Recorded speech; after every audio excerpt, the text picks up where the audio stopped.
Eh oui, bonjour, bonjour, bon dimanche, chers internautes. Comme d'habitude, nous avons une émission bien garnie pour vous durant les 2 prochaines heures. Nous allons parler de l'affaire Camara et Jovenel Moïse, 7 février 2021 ou 2022, avec Vladimir Gelin. Et des nouvelles sportives avec notre chroniqueuse Marlene Tillus. Et vous pouvez nous envoyer vos questions par texto au 514 605 62 24 ou via Facebook.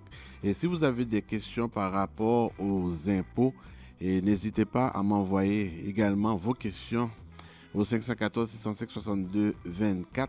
Et la programmation habituelle va continuer avec le professeur Anthony Georges-Pierre, auteur et historien, qui va nous parler encore une fois du 7 février 1986 et le 7 février 2021. Et le docteur Jean-Yvon Pierre suivra avec sa chronique habituelle La santé, ses richesses. Et mesdames et messieurs, je vous demande de rester branchés à votre émission Mon argent, mon comptable sur les zones de la radio vertière, et bien sûr. Et tout d'abord, commençons avec Madame Tillus. Et bonjour, Madame Tillus, est-ce que ça va bien? Oui, bonjour Jean-Gary, bonjour aux internautes de l'émission Mon argent, mon comptable. Eh bien, c'est le Super Bowl, c'est le grand jour, Madame Tillus.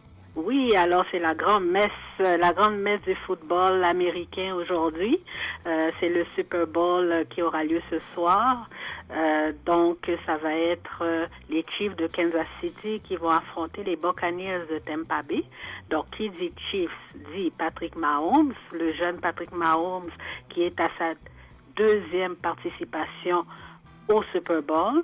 Et chez les Buccaneers, qui dit Buccaneers dit Tom Brady, le quart arrière, le vétéran âgé de 43 ans qui sera à sa 10e participation et qui tente d'avoir un 7e Super Bowl. Wow! Donc, ça risque d'être très intéressant. Ah. On sait que les deux équipes se sont affrontées durant la saison à une reprise uniquement et c'est les Chiefs qui avaient remporté 27-24. C'était vraiment un festival offensif. Ça s'est terminé avec un pointage très serré. Alors moi, mon attente, ça serait je m'attends à avoir un très bon match et que ça soit aussi serré qu'en saison régulière.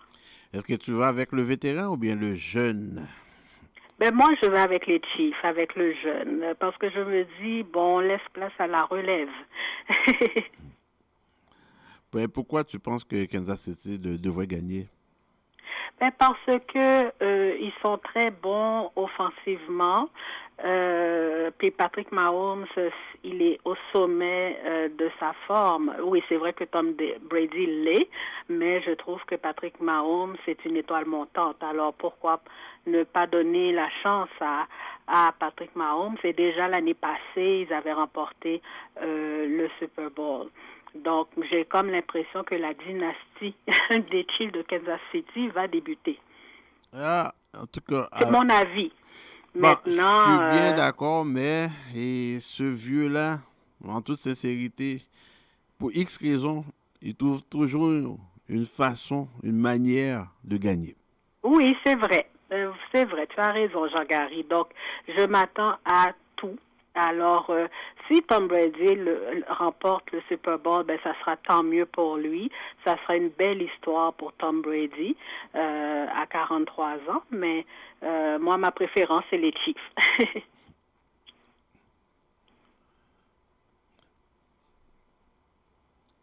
Et le match est comme tel, c'est à quelle heure? C'est à 18 heures. À 18 h. Ça, c'est Oui, et l'avant-match ou bien le match qui il faut pas commence? oublier aussi que le Canada sera à l'honneur aussi pour la spectacle de mi-temps parce que ça sera le chanteur de Weekend qui va performer. Donc, on s'attend aussi à une belle performance époustouflante comme il le fait d'habitude. Et il ne faut pas oublier qu'on est dans une période de pandémie. Donc, malheureusement, il n'y a pas de tailgate sur le site du stade de Tampa Bay, mais il y aura un tailgate virtuel avec Miley Cyrus en fin d'après-midi. Et il y aura aussi quand même des spectateurs. Hein. Il y aura 22 000 spectateurs sur une possibilité de 100 000. Donc ça, on ne doit pas oublier cette partie-là, cette pandémie. Mais malgré tout, je pense que ça va faire du bien aux partisans de regarder le match à domicile. En tout cas, on verra. Et la mi-temps, le spectacle de la mi-temps. Parle-moi donc du spectacle de la mi-temps. Je sais que c'est Oui, oui, je suis un comme je l'ai dit Canadien, tout à mais l'heure, quand c'est le même. chanteur de Weekend qui Je, va imagine-toi, donner une... je ne le connais même pas. Pardon? Je ne connais pas ce chanteur-là. Non, ben c'est un chanteur populaire. Donc tu verras Jean-Gary à, à la spectacle de mi-temps, c'est sûr qu'il y a des chansons que tu as déjà écoutées. J'espère. Oui. Alors voilà. Et puis, les Canadiens de Montréal, encore une bonne semaine quand même. Oui, c'est une bonne... Ben moi, je trouve que c'était une petite séquence difficile pour le Canadien, qui a joué 2 matchs contre les Sénateurs d'Ottawa. Donc, jeudi dernier, l'équipe a perdu 3-2, alors qu'on s'attendait probablement que l'équipe a pris pour acquis qu'ils allaient gagner. Je ne sais pas qu'est-ce qui s'est passé parce qu'on sait que Ottawa avait connu 9 défaites consécutives et finalement, jeudi, ils ont remporté. Et hier, samedi après-midi, le Canadien a gagné 2-1. Mais je dois te dire, Jean-Gary, ça a été quand même difficile parce que l'indiscipline a joué aussi contre le Canadien. Ouais, je comprends très bien. Mais les Canadiens ne peuvent pas gagner tous les matchs non plus, là, Marlene. Non, c'est vrai, mais comment se fait-il contre les petites équipes? Ils ont autant de difficultés. Moi, ça me ramène à l'année dernière, de fin 2019, début 2020, avant la pandémie, où ils n'arrivaient pas justement à bien jouer contre les petites équipes, contre Détroit, par exemple, qui étaient vraiment au bas-fond du classement, puis le Canadien n'arrivait pas à gagner. Donc, on dirait que j'ai retrouvé ça un petit peu, les 2 derniers matchs des Canadiens. Et Dano est actuellement... Et, Son quoi? temps de glace a diminué. Mhm. Oui. Est-ce qu'il Alors, est encore le joueur de centre numéro un? comme on l'avait dit en tout début, Nick Suzuki, Mais je pense que le centre numéro un, ça s'en vient. non, non, c'est pas ça s'en vient. On va arrêter là. OK. Il est Suzuki, là, c'est il est le numéro présent. un. Il est présent. Et Kotkaniemi, c'est le numéro 2. Et puis Dano, euh, en toute sincérité, en toute franchise, il doit même faire attention. Moi, si j'étais son gérant, tu sais qu'est-ce que j'allais lui dire? Et mon grand, presse-toi, allez signer ton contrat. Parce que si on donne un Ton contrat de 5, agent, tu parles, si oui. on donne un contrat de 5 millions, là, Oui, profites-en pour le prendre. oui. Oui, parce que c'est ce qu'il demande. Bergevin est prêt à lui accorder 5 millions. Je pense qu'il demandait un peu plus. Mais par contre, on voit que les jeunes sont en train de progresser, mais de manière fulgurante. Alors, oui, effectivement, je dirais à Dano de signer un contrat au plus vite. Parce que, non, sérieux, franchement. Oui. Alors, le Canadien va affronter les Maple Leafs mercredi au Centre Bell. Bah là, ça va être un petit peu plus serré, là. Oui, ça va être intéressant surtout. Mais honnêtement, je pensais pas que la division Nord, la division canadienne était aussi faible. Ah, tu ne pensais pas? Non, non, non, non, non, c'est incroyable. Ça Mais c'est compétitionne parce que même plus. nous, on n'avait pas eu l'occasion de voir les équipes de l'Ouest en temps normal. Mhm. Par contre, je trouve que quand on pense aux équipes de l'Ouest, on pense toujours qu'ils étaient très performants, mais il y a eu beaucoup de vétérans qui ont quitté. Quand je pense à Vancouver, les frères Cédine, j'ai l'impression que dès qu'ils ont pris leur retraite, l'équipe connaît beaucoup de difficultés. Non, mais moi, qu'est-ce qui me surprend de Vancouver? Ils ont quand même fait les séries. Si ma mémoire est bonne, ils sont même arrivés en demi-finale, non? Ou bien finale de conférence? Vancouver a déjà fait la finale. L'année passée, je te parle. Ah oui, oui, oui, l'année dernière, oui, il était passé, oui. Donc, ça veut dire Cette qu'une année, équipe qui arrive en finale de c'est un peu plus conférence, difficile. une équipe qui arrive en finale de conférence, ça promet en théorie. Ben oui, ben oui. Mais pourtant, c'est vraiment pas le cas là de Vancouver. Non, puis les Oilers, ben oublions ça. Les Oilers, c'est Ma comme, déception, les Oilers. c'est comme, moi, écoute, tu peux pas avoir deux excellents joueurs comme ça et que ton équipe traîne en arrière constamment. Constamment. Là, pour moi, bon, en tout cas, ils ont tellement changé de coach là aussi, là, donc je peux même plus parler de coach. C'est le même coach depuis l'année dernière. Non, mais pourtant, Dave Tippett, c'est un bon entraîneur. Je sais C'est pas un qu'est-ce bon qui se entraîneur, passe, mais mais il faut qu'il trouve une solution. le directeur général n'a pas profité l'été dernier lors du marché des joueurs autonomes. Il y avait beaucoup de bons gardiens disponibles. Puis, qu'est-ce qui fait que les Oilers n'ont pas pensé à aller chercher un bon gardien? Oui, hein? Ben oui, alors qu'il y en avait beaucoup sur le marché des joueurs autonomes l'été dernier. Donc, Dont celui que les Canadiens c'est ça, possèdent oui. actuellement. Non, je dis donc celui que les Canadiens possèdent actuellement. Ah ben oui, Jake Allen, qui Jake est un Allen, bon gardien auxiliaire. ben oui, c'est un numéro 1, là, excuse-moi. Non, non, non, c'est un bon gardien auxiliaire. Ah ouais? Là, je ne dis pas s'il est numéro 1 ou pas. Carey Price est numéro 1. Lui aussi, il peut faire le travail. Il peut faire le travail, effectivement. Non, mais franchement, là, faut pas être trop sévère. Non, non, Madame non, je Tillis. dis qu'il est un bon gardien auxiliaire. OK. Oui, oui. En tout cas, Alors voilà pour le hockey. Et finalement, je voulais parler de tennis parce oui. que le premier tournoi Grand Chelem va débuter dès ce soir, les internationaux d'Australie. Normalement, ça devrait débuter à la mi-janvier, mais à cause de la pandémie, ça a été retardé à ce soir jusqu'au 21 février. Donc, tous les grands joueurs sont déjà sur place, vont participer, à l'exception de Roger Federer, qui, pour la première fois, n'y sera pas parce qu'il a subi une chirurgie au genou droit. Donc, il va reprendre l'action au mois de mars. OK. Est-ce que Serena Williams sera là? Oui, elle est présente. Naomi Osaka, Coco Gauff, chez les Canadiennes, Bianca Andreescu, Shapovalov, Félix Auger-Aliassime. Donc, je crois que ça va être un tournoi intéressant, d'autant plus que en Australie, il y aura des spectateurs. Ils estiment de 25 à 30 000 spectateurs par jour qui pourront assister à différents matchs.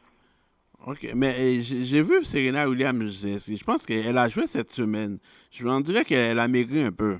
Ah oui, OK, parce que cette semaine, il y a eu des matchs d'exhibition, on appelle. Parce que vous savez, lorsque les joueurs sont arrivés, il y a eu une mesure stricte de confinement durant 2 semaines et par la suite, ils pouvaient se pratiquer puis jouer des matchs d'exhibition, excusez-moi.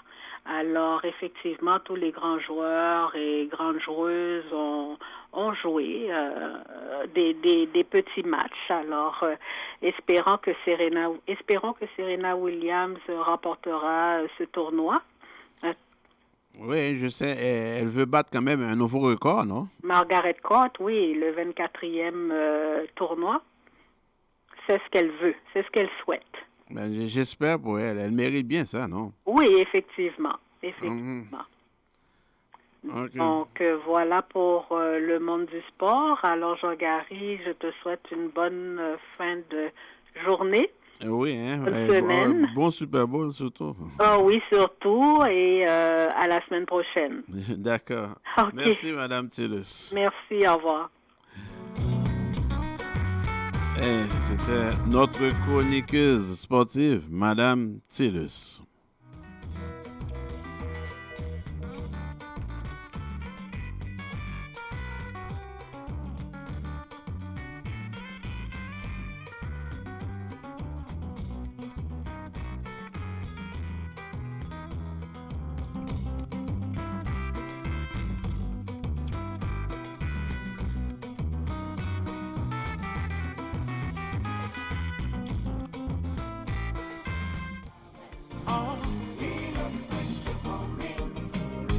Restaurant Flap Flap, bonjour.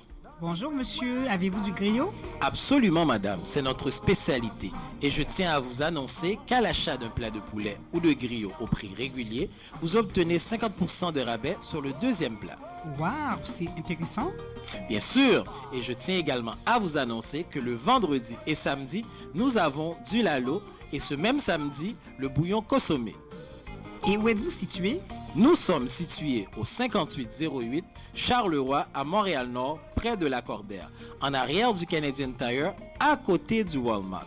Faites-vous aussi la livraison? Pour la livraison, ça oui madame. 514-329-7787. 514-329-7787. Restaurant Flap Flap, la cuisine authentique d'Haïti, en plein cœur de Montréal-Nord.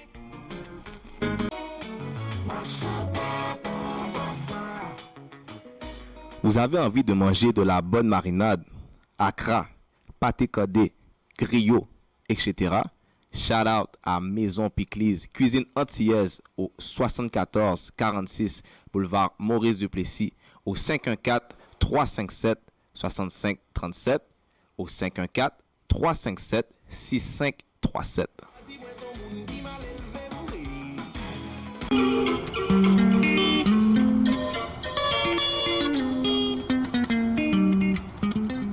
Alimentation Caraïbes Plus, situé au 77-84 boulevard Lévesque Est, Saint-François, Laval. La place où vous trouvez tous les produits caraïbéens.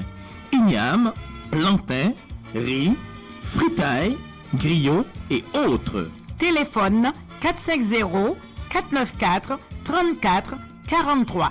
Alimentation Caraïbes Plus, Venez-y, nous vous y attendons.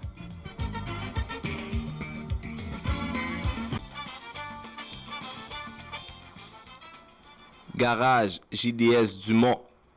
Pour tous les bobos pour votre auto, mécanique, débosselage, peinture, 10 801 Quentin, Montréal-Nord, 514-325-1205, 514-325-1205.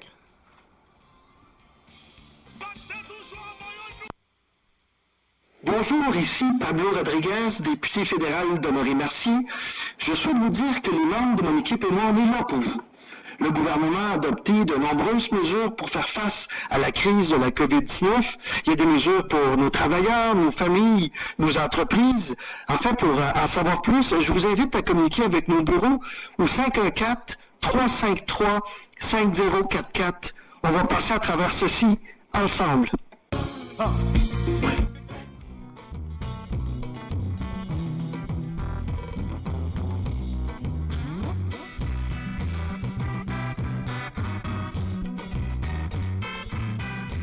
Ah oui, de retour sur la zone de la radio Vertière, en compagnie de notre journaliste, Monsieur Vladimir Gelin. Bonjour, Monsieur Gelin. Est-ce que ça va bien? Bonjour Monsieur Cadet, bonjour à tous nos auditeurs, auditrices, internautes, comme d'habitude. Est-ce que des nouvelles en Haïti? Ok, tu veux parler d'Haïti d'entrée de Ah jeu? oui, entrée de jeu. On a comme pas le choix. On sait qu'en Haïti présentement, et on a, en théorie, Jovenel Moïse devrait partir à 14h. En tout cas, tentative... Est-ce qu'il est encore là? Ben, il est encore, d'après ce que j'ai su, que j'ai compris, il est encore là. Il y a eu une tentative de coup d'État déjouée par la police. Hein, c'est ça, justement. Peut-être que, je pense que tu as peut-être un extrait en direct, si je ne me trompe, Gary. Fort probablement de la déclaration du chef de la police, M. Léon. En tout cas, ils sont en train de donner une conférence là, On va revenir, on va essayer de la voir tantôt. En direct par rapport à ça. On sait que le président Moïse a l'appui de Washington pour faire son temps. Parce que le problème, ça me fait rire, le problème en Haïti, c'est que les gens parlent de la Constitution de 1987 qui est problématique, mais en soi, je dis oui et non. C'est pas tant la Constitution, mais c'est plutôt les gens qui ont été élus par la Constitution, entre autres, je pense au législatif, au corps législatif, les sénateurs, les députés. Je ne comprends pas que les gens ne peuvent pas s'arranger pour faire fonctionner le pays. Gary, c'est ça la plus grande problématique, le plus gros problème d'Haïti. Regarde, il ne faut pas avoir la tête à Papineau. Jovenel Moïse a pris le pouvoir en 2017. En 2017. Un président en Haïti fait 5 ans. 2017 plus 5, ça fait, dans mon livre à moi... Ça fait 2022. Dans ma mathématique à moi, ça fait 2022.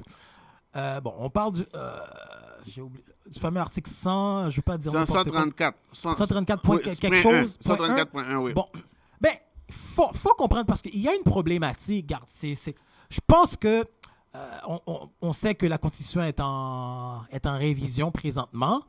Il a fait appel à un ancien président... M. Boniface Alexandre.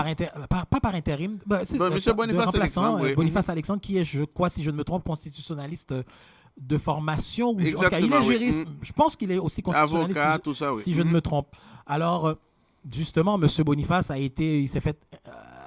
sa voiture a été attaquée, il s'est fait lancer des pierres. La situation d'Haïti est vraiment problématique. Mais les gens devraient s'arranger parce que Jovenel Moïse, je ne suis pas en train de le défendre, mais j'analyse ses déclarations passées. Il avait dit « Il ne me reste qu'un an ». Donc, ce n'est pas quelqu'un qui veut le pouvoir. En tout cas, j'ai l'impression qu'on l'associe à tort. En plus, il a eu la bénédiction de Washington. Et de 2.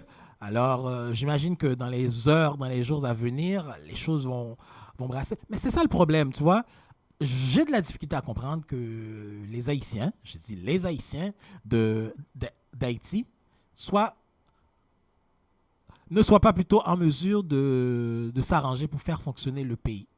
J'ai de la difficulté. Surtout, pour la plupart, il y en a qui ont étudié, qui ont vécu un peu à l'extérieur, qui voient comment les choses fonctionnent dans les pays dits sérieux, une certaine démocratie. Donc, il y a j'ai de la difficulté à comprendre ça, Gary, parce que ce n'est... En tout cas, bref, mais il faut que ça s'arrête. Jovenel Moïse mais il est élu pour 5 ans. Il faut qu'il soit là jusqu'au 7 février 2022. Et l'année 2021, ce doit d'être une année électorale. Mais n'oublie pas, c'est toute une année, parce que le travail qu'il est en train de faire présentement, disons qu'il est un petit peu nuisible. Exactement. Nuisible pour l'opposition, parce que la Constitution de 1987, c'est-à-dire que nous autres nous sommes dans les diasporas, nous sommes exclus. Nous sommes exclus on est juste carrément. Là comme une vache à lait à envoyer de l'argent, à payer des taxes sur les transferts envoyés sur les cartes, sur les minutes, et les services n'étaient pas là. Quand même, disons, d'après ce que je ne suis pas en Haïti, je ne vis pas en Haïti, mais de ce que j'ai entendu dire, de ce que on peut voir circuler un peu sur les réseaux sociaux, il y a des routes qui sont en train d'être faites, d'être construites. Mais regarde. Parlons de routes, Vladimir. Ouais. C'est comme l'usine d'asphaltage au Gonaïve a été brûlée cette semaine. Gonaïve ou... Gonaïve, non, c'est l'usine qui se trouve au Gonaïve. Ça veut dire que cette usine-là, c'était pour faire la route de Port-de-Paix. C'était pour faire la route de, mettons, Saint-Michel de la Talaye. OK, donc ils l'ont brûlée carrément. Donc, ça me dérange. Ça me dérange au plus haut point que les gens font ça. C'est un président, comme tu viens de dire, on dirait qu'il a dit, c'est lorsque les gens sont réfractaires au changement, il a donné une déclaration, je pense que le 4 ou le 5 février dernier, où est-ce qu'il, justement, dans ton coin de pays, Gary... Port-de-Paix, là où le carnaval va se dérouler, peut-être. Maintenant, on commence à dire peut-être. Il avait dit que lorsqu'il était arrivé en 2017, les gens, l'oligarchie, l'a assis puis lui a dit, garde, bonhomme, voilà comment ça se fait. Comme j'avais dit, il prend position, mais j'ai une seule affaire que je dirais contre Jovenel Moïse, parce qu'il a pris du temps à réagir. Il aurait dû parler un peu plus tôt. Mais Vladimir, l'expérience, ça ne s'achète pas. Tu viens d'arriver dans un système de toute façon, je vais être obligé de redire encore la définition du mot système, qui est l'ensemble des éléments et des sous-éléments qui doivent être interreliés dans le but de former un tout. On est d'accord là-dessus? C'est-à-dire, tu arrives dans un système que tu ne connais pas vraiment. N'oublie pas. Et d'ailleurs, c'est un problème en Haïti. Jovenel n'était pas un ancien consul, il n'était pas un ancien ambassadeur. C'est un outsider. Il ne connaissait vraiment pas le système en Haïti. Mais il vit dans le pays. Non, vivre dans un pays, c'est pas pareil, là. Oui, Tu peux bien vivre dans le pays. Mais quand c'est ton premier emploi comme tel, tu deviens président de la République d'Haïti. Peut-être nuance, ce n'est pas son premier emploi. Dans le système gouvernemental. Dans le système d'État. Oui, dans le système d'État que je te parle. C'est comme du jour au lendemain, et puis tu poses... Tu n'as jamais été député à Montréal, tu n'as jamais été député, et puis d'un coup, tu deviens le premier ministre du Canada. Oui, mais c'est pour ça qu'il y a des gens. Bon, dans un pays sérieux. Non, mais quand même, c'est de l'expérience. Oui, c'est vrai, mais Donald Trump non plus. Si on faisons un parallèle, Donald Trump n'était pas dans le giron politique. On a vu qu'est-ce qui s'est passé. Ouais, mais c'est juste que parce qu'il était surtout arrogant. Je pense que c'est un peu son arrogance qu'il a. En tout cas, j'ai fait un parallèle en parlant de Donald Trump, mais revenons dans le cas d'Haïti. C'est parce que il y a des gens, on dirait, qui ne sont pas crédibles. Ou les gens qui sont crédibles en Haïti sont en quantité limitée, sont en quantité minoritaire. C'est vrai, lorsque tu t'entoures des gens qui ne pensent qu'à se remplir les poches, lorsque je regarde le CV, le bilan de Jovenel Moïse, je vois, en tout cas, aussi surtout j'analyse ses déclarations, je vois qu'il était et qu'il est encore doué de bonnes intentions. Donc, c'est vrai que je ne sais pas ce qui se passe en coulisses, OK? En coulisses, c'est autre chose. Ça, c'est sûr. Mais devant les caméras, par rapport à ses réactions, c'est vrai qu'il n'agit pas du tac au tac. On le frappe, il ne frappe pas.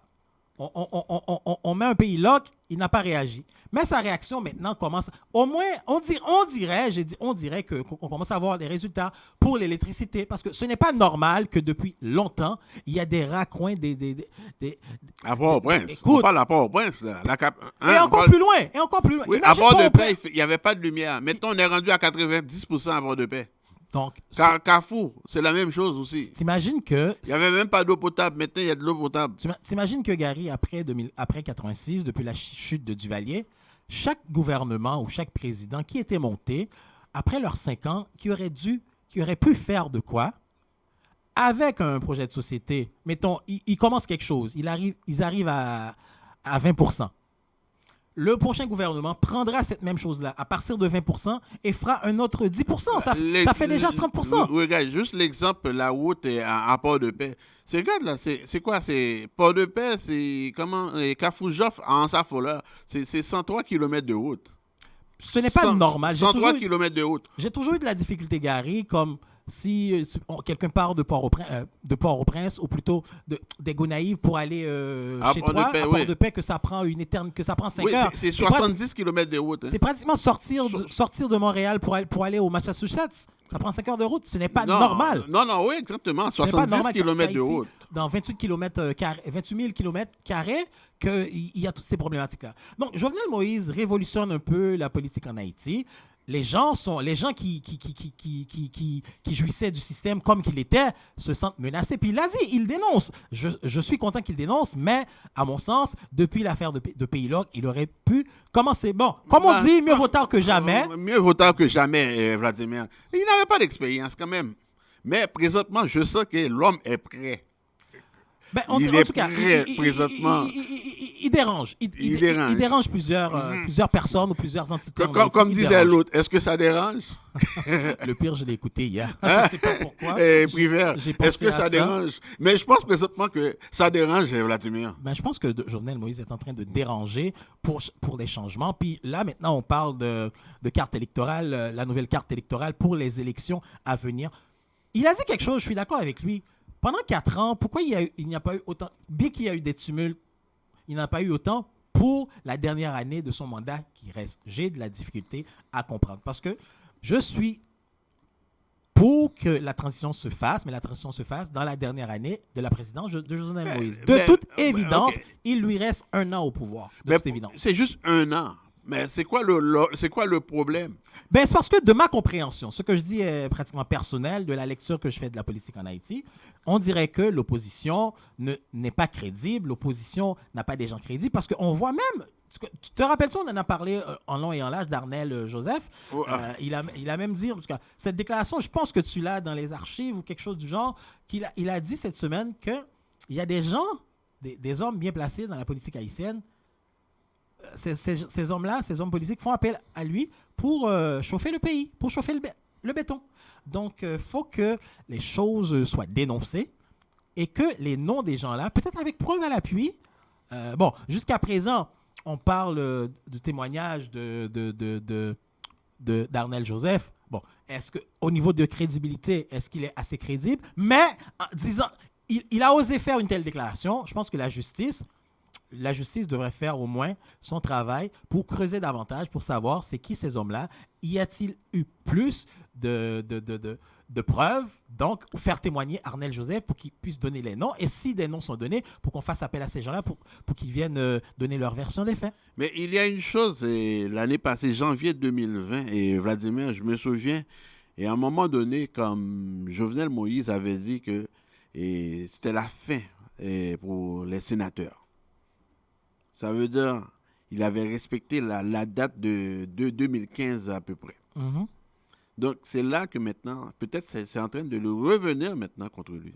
Ça se joue contre lui présentement. Ça se pourrait, tout est possible, parce que présentement en Haïti, tout est possible par rapport à ça. Mais, disons... C'est pas une raison. Mais justement, ce n'est pas une raison pour mettre le pays à feu et à sang. C'est ça le problème, c'est parce qu'on dirait que ces gens-là ne sont pas capables de trouver... un point commun, un terrain d'entente. Gary, toi et moi, on n'est pas toujours en accord. Regarde, dans l'émission, des fois, dans l'émission, je ne suis plus ami avec toi. On tire à gauche puis à droite. Mais tu sais que je suis du côté de l'exécutif. On arrive à trouver des points d'entente. On arrive à trouver des points sur lesquels on est en accord. Je ne comprends pas pourquoi c'est si impossible. Dans le système étatique haïtien, le législatif, l'exécutif, qui n'arrivent pas à trouver un terrain d'entente, et à cause de tout ça, qu'il empêche le judiciaire de faire leur boulot. Ben, regarde, jusqu'à présent, Vladimir, c'est comme le CEP. C'est toujours, depuis 1986, CEP, compte électoral provisoire. S'il y en avait un peut-être... disponible un vrai CEP, pas provisoire, mais de façon permanente. Ouais. Donc, peut-être que ça pourrait trancher. Ben, justement, Gary, je ne comprends pas, depuis plus de 30 ans, on parle toujours d'un KEP en créole ou d'un CEP, le conseil... c'est ça, le conseil électoral provisoire. Pourquoi que c'est toujours provisoire, ça n'arrive pas à être permanent? Sacrifice! Ça fait dalle. Aujourd'hui... Tu vas te calmer. Hein? Non, mais regarde. Je suis calme, mais ces situations-là me dérangent au plus haut point. Non, mais ça me dérange aussi. Mais qu'est-ce que tu veux? Ça n'a pas d'allure. Non, mais là-bas, plus près de chez nous, on va revenir en Haïti, et Vladimir. L'affaire Camara.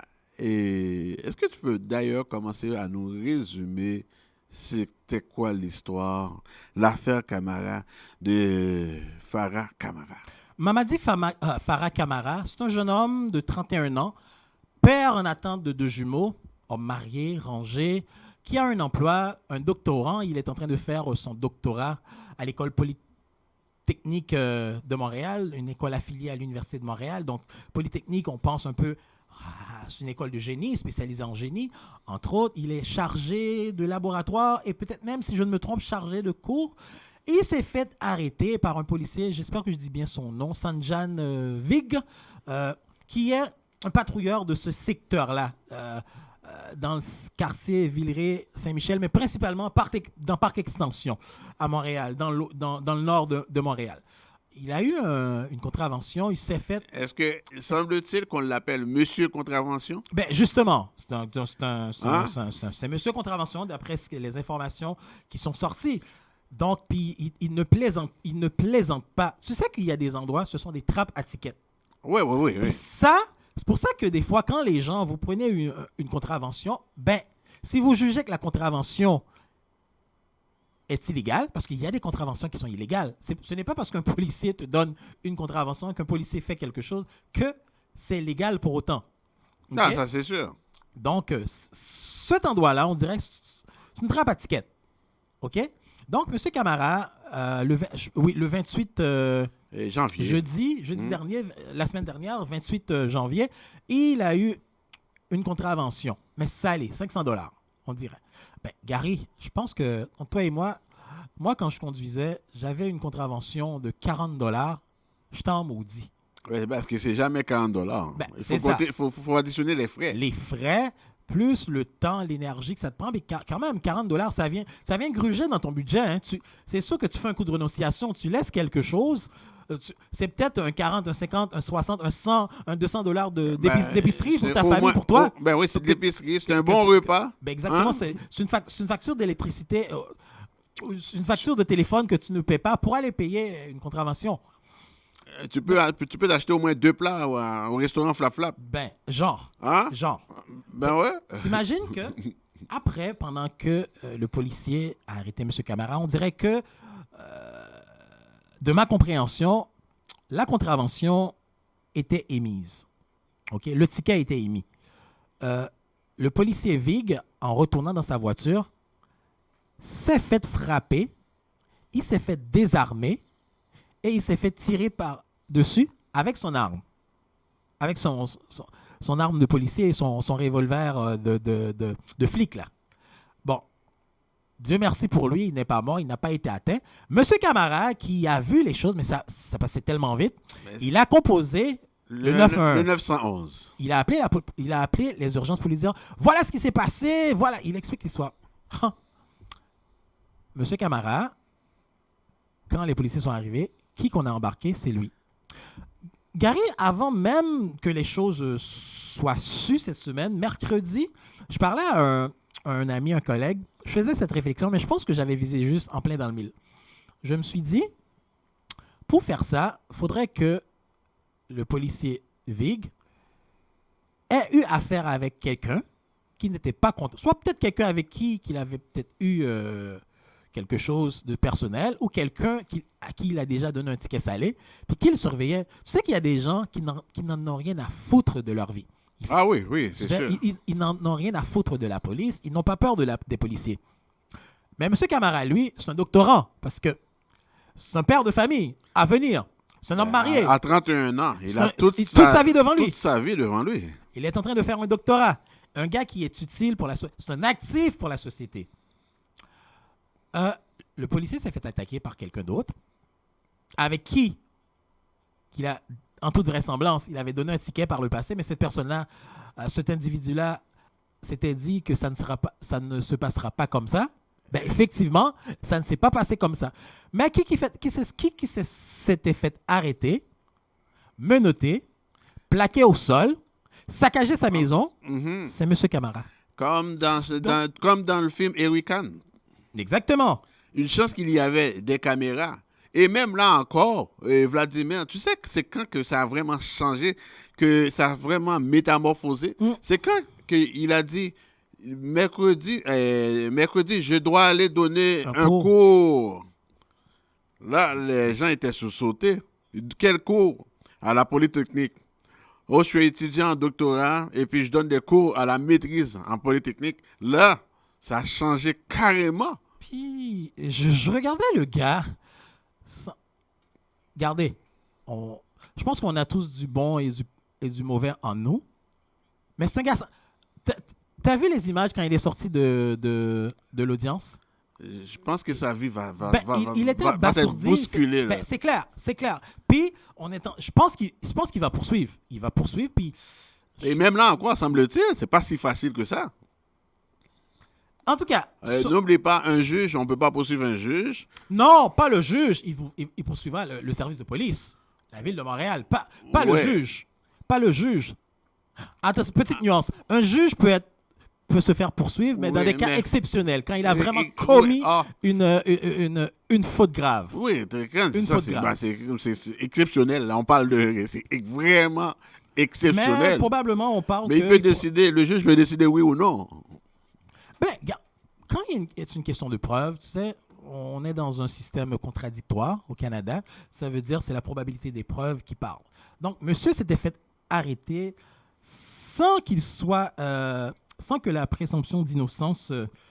moi, c'est ce qui m'a dérangé parce que dans la charte canadienne, Gary, dans la Constitution, on prévoit la présomption La d'innocence présomption d'innocence, à oui. l'égard d'un individu. Mais Oui. M. Camara ne l'a pas bénéficié de cette présomption-là. On est arrivé, puis moi, ce qui m'a dérangé, quelle personne, logiquement, qui aurait commis volontairement un crime, resterait sur le lieu du crime en attendant l'arrivée Des policiers. des policiers? Ça pourrait arriver, à moins que cette personne-là soit une personne dérangée Oui, mentalement. je comprends très bien Une personne dérangée mentalement, peut-être. Vladimir, je comprends très bien ce que tu viens de dire, mais poursuivre la police, c'est plus facile de poursuivre un policier que le système judiciaire Ben, dans ce comme cas-là- tel. Dans ce cas-là, il ne peut pas poursuivre le système judiciaire parce que ce n'est pas nécessairement une erreur du système. Ce n'est pas le juge qui a fait une erreur. Non, non, Là, on oublie parle- le juge là. Là, on parle peut-être du DPCP, la direction des poursuites Exactement, criminelles oui. et pénales, qui ont été trop vite sur le piton. Et- Là, on parle des enquêteurs qui ont mais plus regardé... les procureurs, plus. Là. Oui, lorsque je parle du DPCP, ce sont les procureurs de l'État Mhm. ok, qui poursuivent. Ce sont les poursuivants.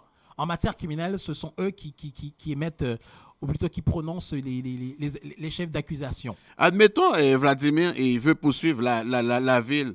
C'est en civil, il peut aller jusqu'à combien?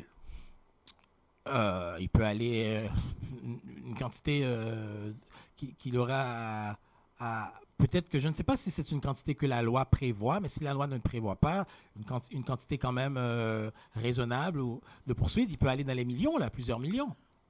Oh, plusieurs millions. Oh, oui, plusieurs millions. Ben, il y a une chose que j'ai entendu, le chef de la police qui disait, je vais aller le voir, je vais aller le rencontrer, J'ose pour lui parler, pour lui présenter mes excuses. J'ose espérer. Est-ce qu'il va profiter pour faire une offre? Je ne sais pas. Je ne sais pas, mais j'ose espérer quand cela va se faire, il ne se fera pas en absence de l'avocat de M. Camara. Puis en absence même de plusieurs avocats. Ah, oui, ça c'est sûr. OK? J'ose espérer. Parce que ce n'est pas... Comme on a toujours dit ici, on n'a rien contre la police. Parce que lorsqu'on... Sur nos routes, qui donne la sécurité? Ce sont nos policiers. Ce sont les flics. Mais prendre de façon arbitraire, passer 6 jours en prison sans voir sa famille, sa femme enceinte en attente de jumeaux, aller chez monsieur, briser les affaires dans son appartement, puis partir comme ça, chercher des affaires qui n'étaient pas sûrs de trouver, qui ne vont pas trouver, j'ose espérer que M. Camara aura réparation. C'est tout ce que je souhaite. Puis j'ose espérer aussi... Et n'oublie pas que c'est médiatisé aussi, Vladimir. Ça veut dire que c'est doublement, là. Hein? Ben, effectivement, c'est pour ça que... Et tu as même perdu ton travail. Voilà, écoute, sans penser... Tu vois, on n'a même pas parlé de profilage encore. On va peut-être en parler un petit peu plus tard. Le gars s'est fait dire qu'il est coupable. OK? Il me semble que dans notre système, on est innocent jusqu'à preuve du contraire et on devient coupable quand il y aura une déclaration d'un juge qui nous déclare coupable. En tout cas, c'est ce qui est prévu dans la charte canadienne, en tout cas, et dans la charte québécoise. Deuxièmement, une fois la nouvelle su, OK, M. Camara a eu le temps de perdre son poste, là. Ben oui, en 48 heures au moins. C'était du tac au tac, là. Ah oui, tout de suite. C'était du tac au tac. Puis j'ose espérer aussi que, à cause de ça, que la Polytechnique, l'école Polytechnique, va le dédommager aussi. Ben là, c'est un petit peu plus difficile Non, pour les techniques, là. Non, mais garde, Non, en toute sans sincérité. avoir de preuves, hors de tout doute qu'il l'a fait, il a été sacrifié sur la place publique, là, le bonhomme, là. Valérie Plante, Vladimir. Hein, ton ami, Valérie Plante. J'étais assez fier de Valérie Plante cette semaine. Quand il a... Ah, regardez. Je pense que le service, M. Franqueur, pas le service de police, mais la fraternité des policiers de Montréal, donc c'est le syndicat des policiers. La fraternité est à couteau tiré avec Valérie Plante parce qu'on n'avait pas aimé sa sortie. Mais je pense que dans le contexte, c'est ce qu'il fallait faire, Mme Plante. Elle a fait ce qu'il fallait faire. De toute façon, si on va poursuivre qui? C'est son administration qu'on va poursuivre. Et de deux. C'est la ville de Montréal qu'on va poursuivre. Et qui est à la tête de la ville de Montréal? C'est Valérie Plante. C'est le maire de la ville ou c'est la mairesse. Est-ce un cas de profilage racial? On en parle, c'est la grande question. Écoute, je suis partagé, mais j'ai écouté Frédéric Bérard, j'ai écouté plusieurs spécialistes en droit, plusieurs avocats. J'ai tendance à dire à 50% plus 1, oui. Ouais. J'ai tendance à dire à 50% plus 1, mais si c'est pas du profilage racial, c'est quoi alors? Donc, ce n'est pas juste une question qu'il a été là au mauvais endroit, au mauvais moment. OK? En tout cas, la réaction de la police a été trop rapide, trop brutale. Oui, ben, tu vois, on comprend une chose. De façon cavalière. Très cavalière. On comprend une chose, on est vraiment dans deux poids, deux mesures. Ah, parce oui, que c'est un flic qui s'est fait attaquer. Tu vois comment que la réponse a été rapide? Ah oui, non, mais quand c'est le commun des mortels, quand monsieur, madame, tout le monde se fait attaquer, on prend le temps, on fait des enquêtes, les enquêtes urgent, les enquêtes dures, les enquêtes dures. Une enquête peut durer plusieurs années avant de trouver le coupable. Mm-hmm. Ipso facto, pour monsieur Camara, l'agneau sacrifié, le coupable était rapide. Tandis que cet homme-là était et est innocent. Et qui plus est, il a clamé en plus son innocence. Donc, on pouvait prendre n'importe qui. Ben, l'agneau sacrifié, carrément. Ça a été lui. C'est nu étaient les caméras. Je peux dire, lui, quand même, il peut dire merci à Dieu. Ben, effectivement. En toute sincérité. Effectivement. Parce qu'il aurait pu rester en prison, comme dans le film et Week-end, Vladimir. Ben, effectivement. Est-ce que c'est du racisme systémique à la Justin Trudeau? On en parle, puis on se pose des questions. En se posant des questions, oui, il y a du racisme dans le système. Dans le système, il y a du racisme. Attends, j'aime bien ça. Il y a du racisme. Commence pas, Gary. Non. Commence pas. Non, j'aime bien ça, franchement. On ne dit pas parce que les gens... Non, tu sais que le mot est systémique, c'est une façon...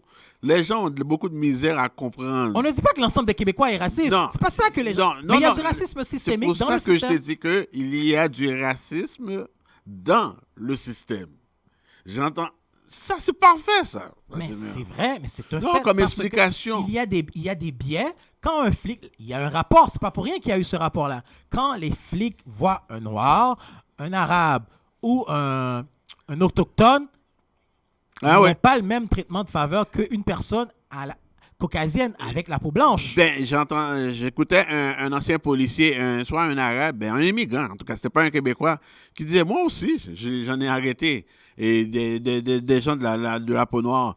C'est justement ce qu'il disait, comme s'il y a du racisme dans le système. C'est ça, le racisme systémique. Les gens, regardez, je pense que François Legault s'est fait attaquer à plusieurs reprises. Est-ce qu'il a donné un commentaire? Je n'ai pas entendu. Jusqu'à présent, non. Jusqu'à présent, puis son ministre de la Justice, Simon Jolin Barrette, le DCPC et la police ont fait pratiquement du bon travail. M'excuse, M. Simon Jolin Barrette. Regardez. Lui, il est cynique. Hein? Ben, il est cynique. Je pense que, honnêtement, ce ministre-là, lorsqu'il était ministre d'immigration, puis il est dans la justice, je me permets de l'appeler un sans-cœur. Quelqu'un qui est-ce qu'il a un cœur, le ministre de la Justice? Et j'ose espérer, comme Mme Plante l'avait demandé, qu'il y aurait une enquête neutre. Puis c'est ce qu'il faut. OK? Ben, Dominique Anglade aussi a demandé une enquête neutre. L'opposition à Québec a demandé une enquête neutre. Ben oui. Puis c'est ce qu'il faut. Et chez Québec solidaire, carrément. Effectivement. Et Mme Massé, elle l'a dit, c'est du profilage racial carrément. Donc, regarde, il n'y a rien de nouveau sur le soleil. Puis on en a parlé. Il y a même l'avocat noir, maître Yabaou, il me semble que j'ai bien prononcé son nom, Qui s'est fait arrêter? s'est fait arrêter par la police. Tu te rappelles, il a dit qu'il était avocat, les flics ont ri de lui. Donc, alors, si c'est pas... Le système doit changer. Puis, ce n'est pas en restant comme ça, en ne posant aucune action, qu'on va changer les choses. C'est en criant fort, c'est en faisant des marches, des manifestations, c'est en votant, c'est en ayant un poids politique, économique. Regarde, je pense que la communauté noire se doit de comprendre les choses, de s'organiser pour faire comme les Juifs. Regarde ce qui s'est passé avec l'histoire des Juifs en une semaine. En une semaine. Est-ce que les Juifs ont gagné La leur force cause? est calme. Ben oui, les Juifs ont gagné. Les Juifs ont gagné devant... C'était quoi encore le problème? C'était pour Vladimir? parce que le décret du gouvernement pour... Le couvre-feu? Non, pas pour le couvre-feu, pour la réunion des gens n'était pas clair. Donc, il parlait de 10 personnes... Par établissement. Par établissement. Mais il faudrait que, si l'établissement a plusieurs portes, plusieurs compartiments, 10 personnes peuvent être réunies dans chaque compartiment. Donc, les Juifs, vous voyez, la communauté noire, vous parlez des fois, mais il faut juste saisir les tribunaux. Mais il faut s'organiser, il faut être une puissance économique, il faut être une puissance médiatique, il faut être une puissance politique, il faut investir. OK? Il faut investir l'argent. Regarde, il ne faut pas se mentir, l'argent mène le monde. L'organisation mène le monde. Les Juifs, depuis après l'Holocauste, ils l'ont compris. C'est pour ça qu'ils sont puissants. Puis c'est une communauté, honnêtement, en dépit de ce qu'ils peuvent faire, qu'on n'est pas toujours d'accord, c'est une communauté qui se tient debout. C'est une communauté qui se fait respecter dans le monde. Oui, dans le monde. Mais n'oublie pas, une communauté qui a un pouvoir économique très fort aussi, Vladimir. Ben, c'est pas juste les Juifs sont un peu partout. Oui. Les Juifs sont partout, sont dans toutes les sphères politiques. Puis regarde. Mais regarde bien, là, ils ont gagné leur cause, hein, Vladimir. Tu vois, la force est calme. Les Juifs ont de la force. Ils n'ont pas eu... Ça a fait du bruit dans les médias, mais eux autres, ils n'ont pas fait beaucoup de bruit. Ils ont juste été voir leurs avocats. Et les avocats ont pris la... Leur cabinet d'avocats. Attention. Exactement. C'est pour ça que j'ai dit leurs avocats au pluriel. Non. Ça peut être n'importe quel cabinet d'avocats. On parle leur cabinet d'avocats. Donc, je pense que si on... Ça veut dire un cabinet d'avocats juifs, ça veut dire que le gouvernement, si tu veux prendre du temps, il n'y a pas de problème. Et la ministre de la Justice, justement, a été s'asseoir avec, je pense que le chef de la police aussi. Donc, tu vois, dans le cas de M. Camara, si on fait un parallèle entre juifs et noirs, M. Caron, 24 heures avant qu'il ait fait des excuses, il a dit non, on ne fera pas d'excuses, puis on fera des excuses en temps opportun. Est-ce que tu trouvais que M. Caron était un petit peu arrogant? Sec. Il était sec. Ouais. Je ne sais pas si j'oserais dire arrogant, mais il était sec, très sec. OK? Puis c'est pour ça que, comme il prévoit aller rencontrer la famille Camara, j'ose espérer que ce sera fait. Mais pour aller dire quoi? Honnêtement. C'est la question que je me pose.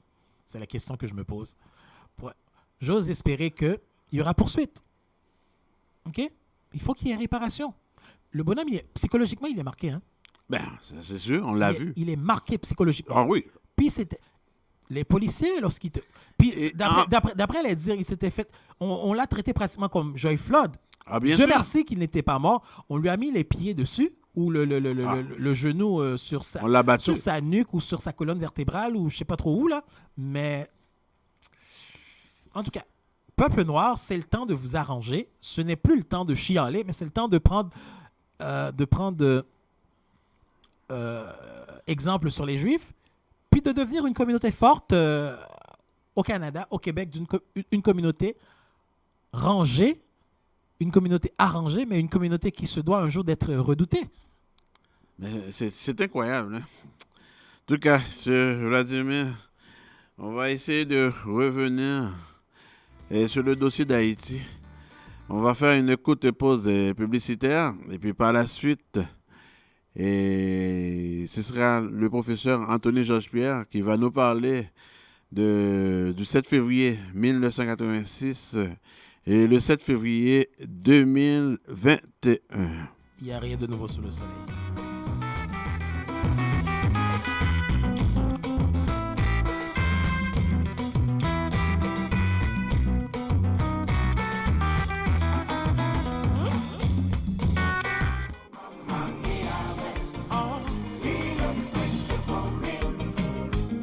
Restaurant Flap Flap, bonjour. Bonjour monsieur, avez-vous du griot? Absolument, madame, c'est notre spécialité. Et je tiens à vous annoncer qu'à l'achat d'un plat de poulet ou de griot au prix régulier, vous obtenez 50% de rabais sur le deuxième plat. Waouh, c'est intéressant. Bien sûr, et je tiens également à vous annoncer que le vendredi et samedi, nous avons du lalo et ce même samedi, le bouillon consommé. Et où êtes-vous situé?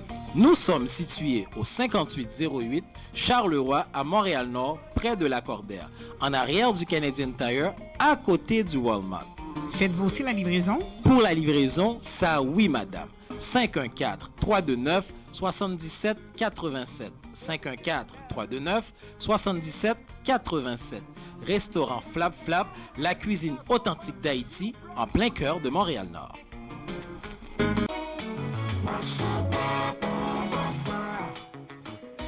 Vous avez envie de manger de la bonne marinade, accra, pâté codé, griot, etc.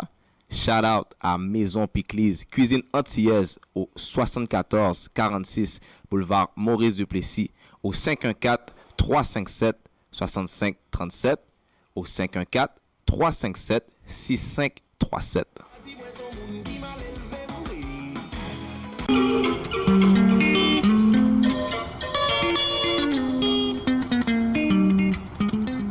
Alimentation Caraïbes Plus, situé au 77-84 boulevard Lévesque-Est, Saint-François, Laval. La place où vous trouvez tous les produits caraïbéens. Igname, plantain, riz, fritailles, griots et autres. Téléphone 450-494-34-43. Alimentation Caraïbes Plus, Venez-y, nous vous y attendons.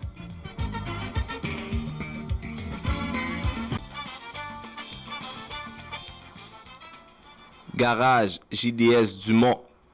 Pour tous les bobos pour votre auto, mécanique, débosselage, peinture, 10 801 Quentin, Montréal-Nord, 514-325-1205, 514-325-1205.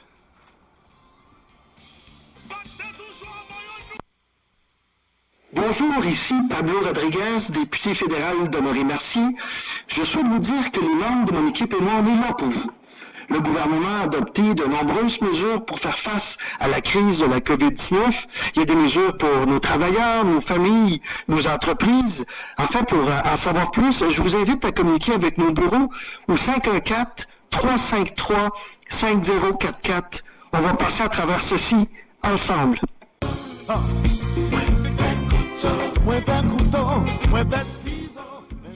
Haïtiens d'Haïti et de l'étranger, ainsi que toutes les autres communautés, désormais, la solution naturelle à vos problèmes de santé a une référence. Jean Vauvon Life and Wellness. Jean Vauvon Life and Wellness est une pharmacie naturelle située à Fort Lauderdale en Floride et spécialisée dans la vente en ligne de suppléments et de produits naturels. Pour information, composez le 1-800-910-3532. Par WhatsApp 954-516-3695 ou encore faites un petit tour sur le site internet www.jeanvauvonpharma.com. Pour éviter le bistouri, la solution Jean Vauvon Life and Wellness au naturel. De retour sur les zones de la radio vertière en compagnie de notre professeur Anthony Georges-Pierre. Bonjour, professeur. Bonjour, Gary, comment ça va? Ça va bien. Mais oui. Et il semble que vous avez beaucoup de questions pour moi. Ah, bien sûr. En commençant par le 7 février 1986. Le 7 février 1986, oui. Et qu'est-ce qui s'est passé exactement pour le 7 février 1986? Bon. Et par la suite, on va revenir, Le 7 février 1986, Jean-Claude Duvalier, président à vie de la République d'Haïti, et remet le pouvoir et part pour l'exil. Une situation qui a été créée et par des hommes qui, au service du régime, ont attiser une situation encouragée par l'étranger. Parce que les Américains avaient demandé à Jean-Claude Duvalier, s'il veut garder encore le pouvoir quelque temps, il doit renoncer à la présidence à vie et organiser des élections libres, honnêtes et démocratiques. Donc, il a jugé bon de se démettre du pouvoir et de partir pour l'exil plutôt que de renoncer à son pouvoir à vie. Donc, le 7 février, on s'attendait à ce qu'il y ait un tournant positif dans la vie haïtienne, mais c'est le début de la décadence d'Haïti, de l'accentuation de la décadence d'Haïti, parce que justement, les acteurs ne se sont pas comportés en hommes d'État avec la stature nécessaire pour résoudre les problèmes, régler les situations et offrir au peuple haïtien un destin meilleur. Donc, pratiquement, on se demande quelle est la différence entre l'époque jean-claudienne et l'époque actuelle, c'est-à-dire que nous se trouvons dans une situation où le peuple haïtien et n'importe quel haïtien n'a que le choix entre la dictature et l'anarchie. Donc, je ne sais pas, Gary, laquelle vous allez choisir, dictature ou bien l'anarchie. Donc, vous avez à faire un choix. Parce que, en toute sincérité, moi, je suis né dans la dictature. Honnêtement, je prends la dictature. Honnêtement, vous prenez la dictature. Parce que sous la dictature, les choses marchaient quelque peu. Et d'ailleurs, je l'ai souligné, quel président d'Haïti n'a pas été un dictateur? Il n'y a que deux. C'est qui? Je ne parle pas des présidents provisoires. On parle de qui alors? Préval et Martelly. sont les deux seuls qui n'ont pas été des dictateurs. Vous voyez, actuellement là... Et Jovenel Moïse, pour le président. Jovenel est en train de jouer au dictateur, mais il lui manque l'intelligence politique, parce que pour réussir dans la politique haïtienne, il faut deux traits de caractère. L'un positif, l'autre négatif. Ah bon? Ce trait de caractère, pour le positif, c'est l'intelligence politique. L'intelligence pratique, pragmatique, capable de déjouer les situations, créer les événements pour mieux les exploiter, comme disait François Duvalier. Et ensuite, le trait négatif, c'est le cynisme. Et attendez bien, là, professeur, vous avez dit créer des événements. Ça veut dire que, si je comprends bien, l'exécutif en Jovenel Moïse peut même créer des événements? Bon, en principe, et laissez-moi vous dire, en politique, il n'y a que deux issues. Il n'y a pas une troisième, c'est la réussite ou l'échec. Donc, l'historien ne vous demande pas comment vous avez échoué, il sait déjà comment vous avez échoué. Il vous demande quels critères vous avez sous-utilisés pour avancer vers la réussite.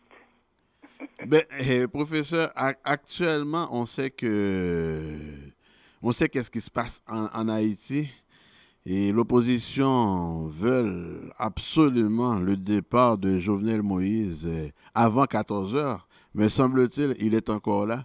Et de plus, Jovenel Moïse a eu la bénédiction de mon oncle Sam. Oui. C'est une situation assez difficile. Premièrement, pour que l'opposition réussisse, il faut que l'opposition ne soit pas aussi divisée qu'elle l'est. Parce que chaque chef d'opposition est un cacique qui veut gouverner son caciquat en monarque absolu. Ensuite, il n'y a pas de concertation d'idées ni concertation d'esprit pour arriver à une opposition tactique et rationnelle. En principe, Jovenel, malgré une certaine incompétence, à exploiter cette faiblesse de l'opposition. Vous avez plusieurs dizaines de partis politiques qui sont sur le tapis. Ah, vous avez bien dit plusieurs dizaines, ok, ouais. Plusieurs dizaines. À un moment de la durée, j'avais recensé 123 partis politiques. Ouais, c'est 123. c'est beaucoup. Et ça veut dire que certains leaders n'ont même pas l'adhésion de leurs voisins. Et leurs femmes résistent. Donc, ils sont peut-être seuls avec quelques aventuriers à représenter un parti. Donc, voilà la situation extrêmement difficile. D'abord, il y a certes le soutien de l'oncle Sam, et de l'oncle Sam qui s'attache au principe de la Constitution selon laquelle le président est élu pour 5 ans. Il n'a rien à voir avec ce qui a été fait antérieur à son accession. Le mandat du chef de l'État commence à partir du moment lorsqu'il prête serment. Il n'est pas responsable des actes posés par son prédécesseur, que son prédécesseur soit un président définitif ou un président provisoire. Et disons qu'on sait qu'on a un problème de constitution. Si je comprends bien, dans la constitution de 1987, c'est comme son mandat commence au moment même qu'il a prêté serment qu'il a droit à 5 ans? Oui, définitivement. Ben, c'est simple comme bonjour, mais pourquoi que l'opposition... Toute autre stipulation est irrationnelle, et inconcevable et inadmissible. Mais alors, c'est pourquoi que l'opposition sort l'article 134.1 pour dire que c'est depuis 2015. Vous voyez qu'ils exploitent une ineptie dans cette constitution. C'est-à-dire que si nous recherchons une formule, une définition du terme constitution, de Larousse illustré définit la Constitution comme, je cite, la loi fondamentale d'une nation, ensemble de règles juridiques qui régissent les rapports réciproques des gouvernants et des gouvernés et déterminent l'organisation des pouvoirs publics. Donc, en conséquence, une Constitution, c'est l'apanage d'un État libre, souverain et indépendant. Ben, oui, je comprends, il y a un problème avec la Constitution, mais jusqu'à présent, professeur, on a ce qu'on appelle le fameux CEP, contre le Conseil électoral provisoire, qui depuis 1986, on en parle encore. Oui, le Conseil électoral provisoire est choisi par le pouvoir exécutif. Il n'est pas élu ni par référendum, ni par décision populaire. Donc, c'est-à-dire qu'il est là pour gérer les élections. Et après ça, son mandat prend fin. Attend que l'autre élection législative ou présidentielle pour agir en conséquence. Ben, on sait très, très bientôt, professeur, il va y avoir une nouvelle constitution. Et c'est une constitution qui disons, qui sera basée comme la constitution américaine, deux mandats et puis un président, vice-président. Qu'en pensez-vous, professeur? Bon, en principe, laissez-moi, avant d'oublier, de mettre en garde ces constitutionnalistes de ne pas revenir avec cet article de la Constitution de 1987 qui exige que lorsque le président de la République choisit ses collaborateurs, en l'occurrence les ministres et secrétaires d'État, ce type-là doit avoir l'approbation du Sénat. Parlant de Sénat, professeur, et dans la nouvelle Constitution, on veut vraiment enlever les sénateurs. Bon, en principe, nous en reviendrons, laissez-moi terminer, et c'est parce que ça ouvre la voie à la corruption. Chaque sénateur va dire à tel ministre, quand il est postulant, que pour obtenir mon vote, je veux que je reçois un chèque de votre ministère, tel ou tel montant. Je veux que ma femme soit nommée à un poste dans votre ministère, ou bien soit nommée consul quelque part, ou ça ouvre la voie à la corruption. Donc, il faut éliminer cette partie dans toute nouvelle constitution pour ne pas permettre que le corps législatif, et sénateurs, députés ou les deux, exercent des pressions extraordinaire sur un ministre et pour le mettre à la merci des excès, des outrances, des exagérations et des inepties de sénateurs ou de députés, d'ailleurs, pour la plupart incompétents. Mais quand même, mais qu'est-ce que vous en pensez comme tel, le fait qu'on ne veut plus de sénateurs, on veut vraiment que des députés? Bon, en principe, écoutez, ok. Le pouvoir législatif a ses attributions propres.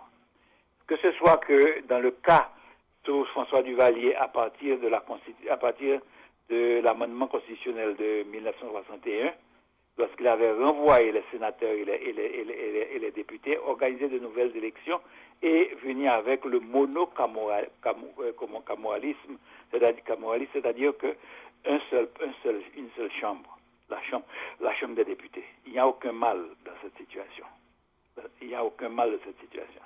D'ailleurs, et on a vu par exemple dans la Constitution de 1935, le président Vincent, pour montrer que le pouvoir exécutif exerce un rôle supérieur par rapport aux autres corps de l'État, c'est-à-dire le corps législatif et le corps judiciaire, il disait que là, il y a une certaine primauté et que même dans les organes vitaux, même de la nature, il y a un système qui domine les autres.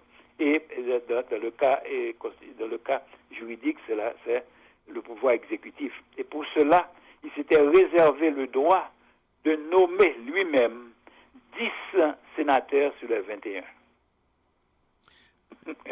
Dans la nouvelle constitution également, professeur, on veut inclure la diaspora, c'est-à-dire que quelqu'un de la diaspora peut être député.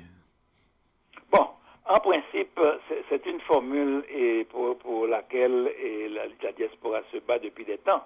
Mais pensez-y bien que ces gens-là, alors que les compétences réelles dont Haïti a besoin se trouvent dans la diaspora.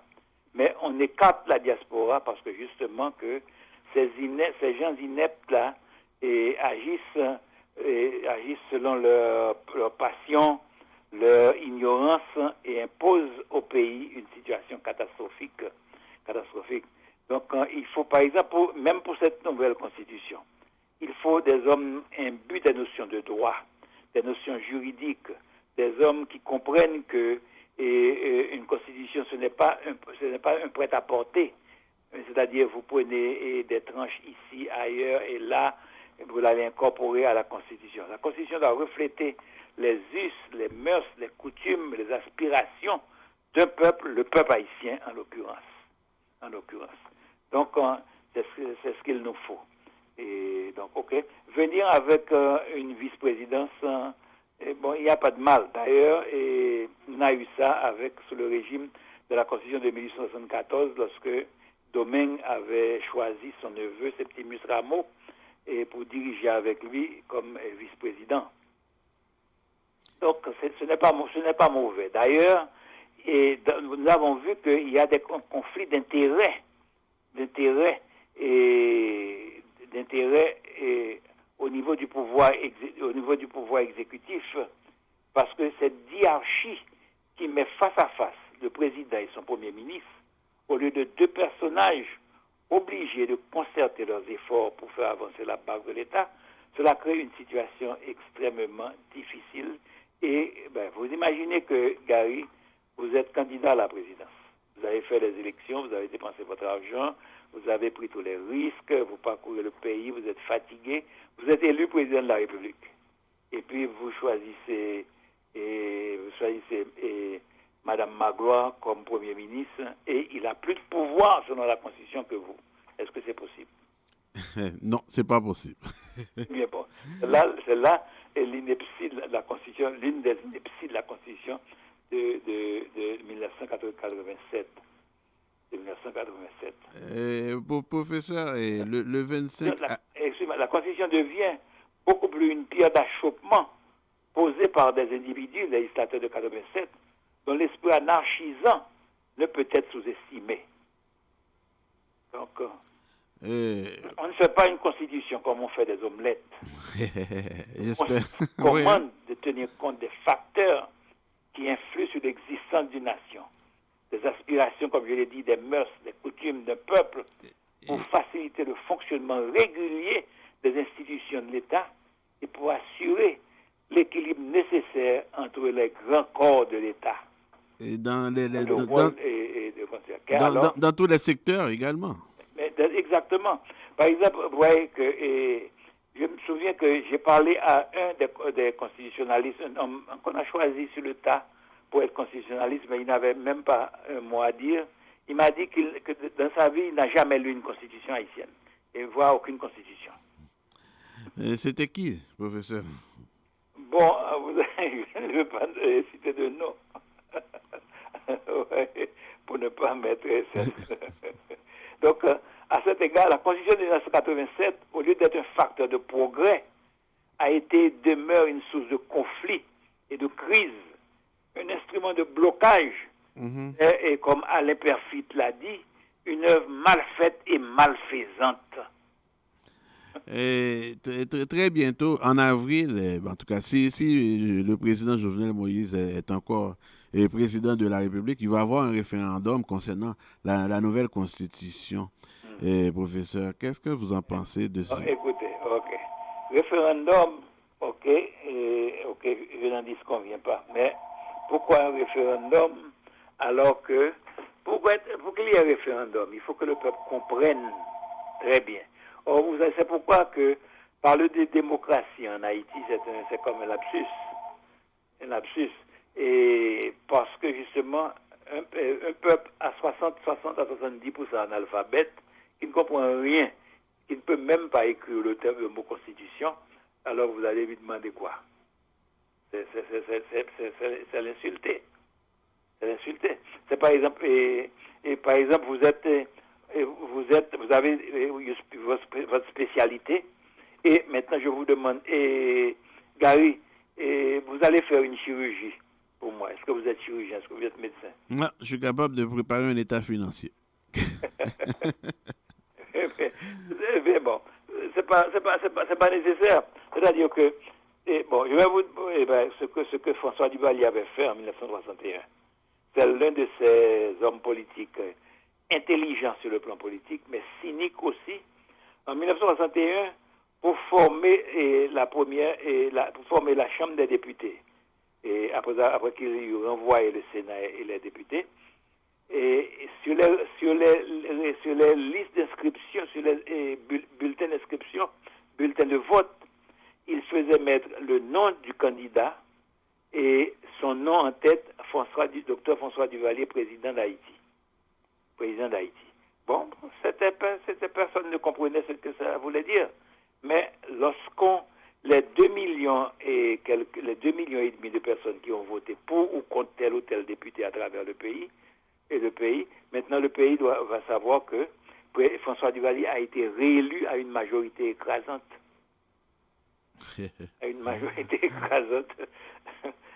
Professeur, 7 février 86, 7 février 2021, est-ce qu'il y a eu des améliorations?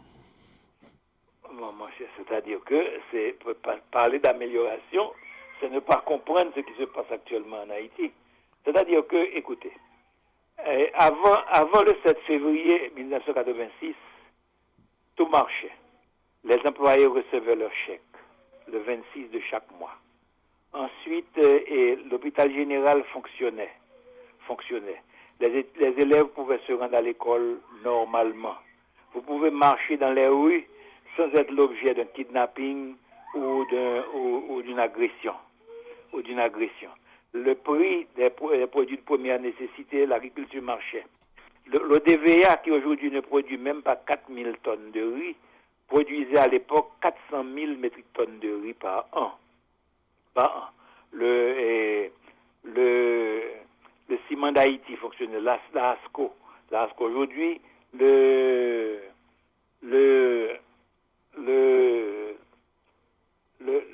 type qui exploite, qui attendait la saison sucrière, qui possédait des champs de canne, soit à la plaine de Léogane ou bien à la plaine du cul-de-sac, il est condamné maintenant à vendre de la canne calée dans les rues. parce qu'il n'y a plus de train de l'ASCO pour venir le prendre. Et les 4,5 milliards de dollars que nous autres nous envoyons en Haïti font le chemin de la République dominicaine pour acheter les produits de première nécessité que nous produisons. Antérieurement, c'est-à-dire le riz, la farine, la banane, patates, igname, etc. et le ciment, n'importe quoi. C'est-à-dire que nous ne produisons rien. C'est-à-dire que pour que le pays, si aujourd'hui même où je vous parle, le pays démarrait, et pour atteindre le stade dans lequel il se trouvait en décembre 1985, il va falloir 50 ans. Parce que tout est détruit à l'emporte-pièce. Il y a une chose qu'on peut dire, peut-être même plus que ça, surtout et tous les pays tropicaux, il s'agit de même Miami, et Mexique, et Cuba, République dominicaine, ce sont des pays qui vivent des tourismes. Et actuellement, si on parle de taux le taux touristique en Haïti, c'est quasiment zéro. Bon, alors que, pensez que à l'époque d'estimer, Haïti était la première destination touristique des Caraïbes, c'est-à-dire avant Porto Rico, avant la République dominicaine, avant Cuba, avant la Jamaïque, avant les Bahamas. Aujourd'hui même, les îles Turks and Caicos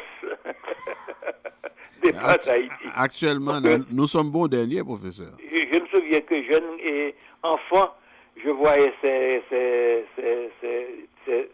habitants venir acheter des vivres alimentaires sur le marché à Port-de-Paix. Donc, le Turks and Caicos. Et les Haïtiens les appelaient Turks and Caicos. Donc, ils achetaient parce que cette île-là ne produit rien, mais actuellement, il y a une floraison financière et économique grâce au tourisme. Et actuellement, on a même la misère à produire le poisson qui se trouve dans l'eau, dans la mer. Bon, définitivement, c'est-à-dire que même la pêche est à l'état embryonnaire. Voilà. Professeur, merci beaucoup et à la semaine prochaine. Donc pensez à quelque chose d'autre, mais 7 février ne nous a rien apporté, sinon que malheur, misère, anarchie. Donc, et vous avez un choix, et vous pouvez offrir ce choix à vos auditeurs et auditrices, entre l'anarchie et la dictature. En tout cas, la question est lancée. Entre l'anarchie ou la dictature. Et parce qu'il faut une dictature souple et rationnelle pour mettre les choses au point et remettre le pays sur les rails. Ça ne peut pas continuer. Ou bien peut-être la démocratie aussi, professeur. Non, quelle démocratie? On ne fait pas de démocratie avec des illettrés. Qu'est-ce que ça signifie? Ils ne comprennent pas. Je vais vous donner une idée. À un moment de la durée, au cours des années 80, Jean-Claude Duvalier arrivait avec des mesures, dire qu'il va installer la démocratie. Et par exemple, demander que personne ne peut passer plus de 72 heures en prison sans voir un juge. C'était l'un des cas. Et il y a un chauffeur de camionnette sur la grande rue qui brûlait un feu rouge. Un policier est allé après lui et il a dit au policier, qui sont dit là, vous pas connaissez, et le président dit c'est démocratie. Démocratie signifie je peux faire n'importe quoi, alors qu'il aurait pu avoir un accident, tuer pas mal de gens. Ben oui. Eh bien voilà, parler de référendum, de démocratie, c'est-à-dire il faut d'abord éduquer ce peuple, lui apprendre à lire et à écrire et envoyer ses enfants à l'université. Pour comprendre donc, alors on parlera de démocratie. C'est pourquoi on écrit démocratie en petit d. Il y a une démocratie canadienne, une démocratie américaine, une démocratie anglaise, une démocratie française. Française, si on peut parler d'une démocratie haïtienne, ça est dans la France. Merci, professeur, et à la semaine prochaine. À la semaine prochaine. OK. Bye bye.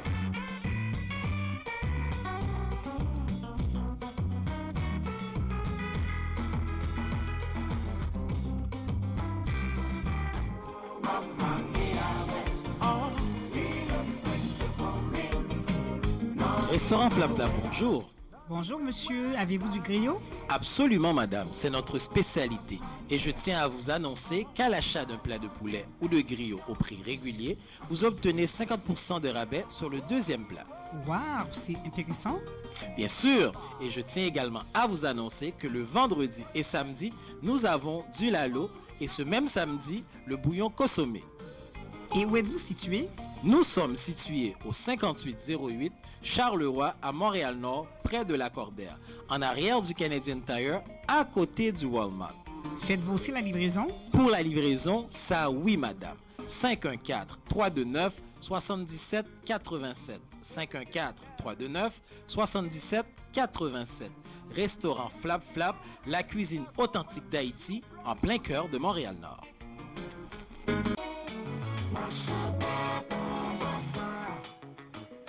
Vous avez envie de manger de la bonne marinade, accra, pâté codé, griot, etc. Shout out à Maison Piclise, cuisine antillaise au 7446 boulevard Maurice Duplessis, au 514-357-6537, au 514-357-6537.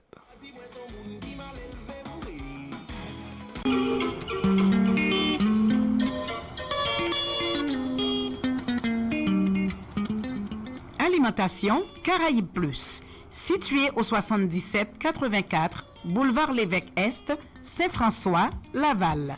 La place où vous trouvez tous les produits caraïbéens. Igname, plantain, riz, fritailles, griots et autres. Téléphone 450-494-3443. Alimentation Caraïbes Plus, Venez-y, nous vous y attendons.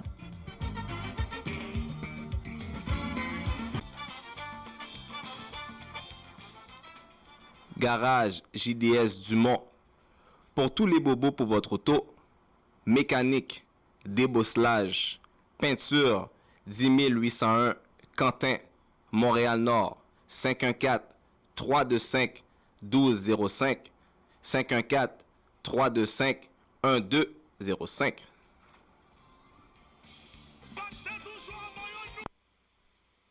Bonjour, ici Pablo Rodriguez, député fédéral de Marie-Merci. Je souhaite vous dire que les membres de mon équipe et moi, on est là pour vous. Le gouvernement a adopté de nombreuses mesures pour faire face à la crise de la COVID-19. Il y a des mesures pour nos travailleurs, nos familles, nos entreprises. Enfin, pour en savoir plus, je vous invite à communiquer avec nos bureaux au 514-353-5044. On va passer à travers ceci ensemble.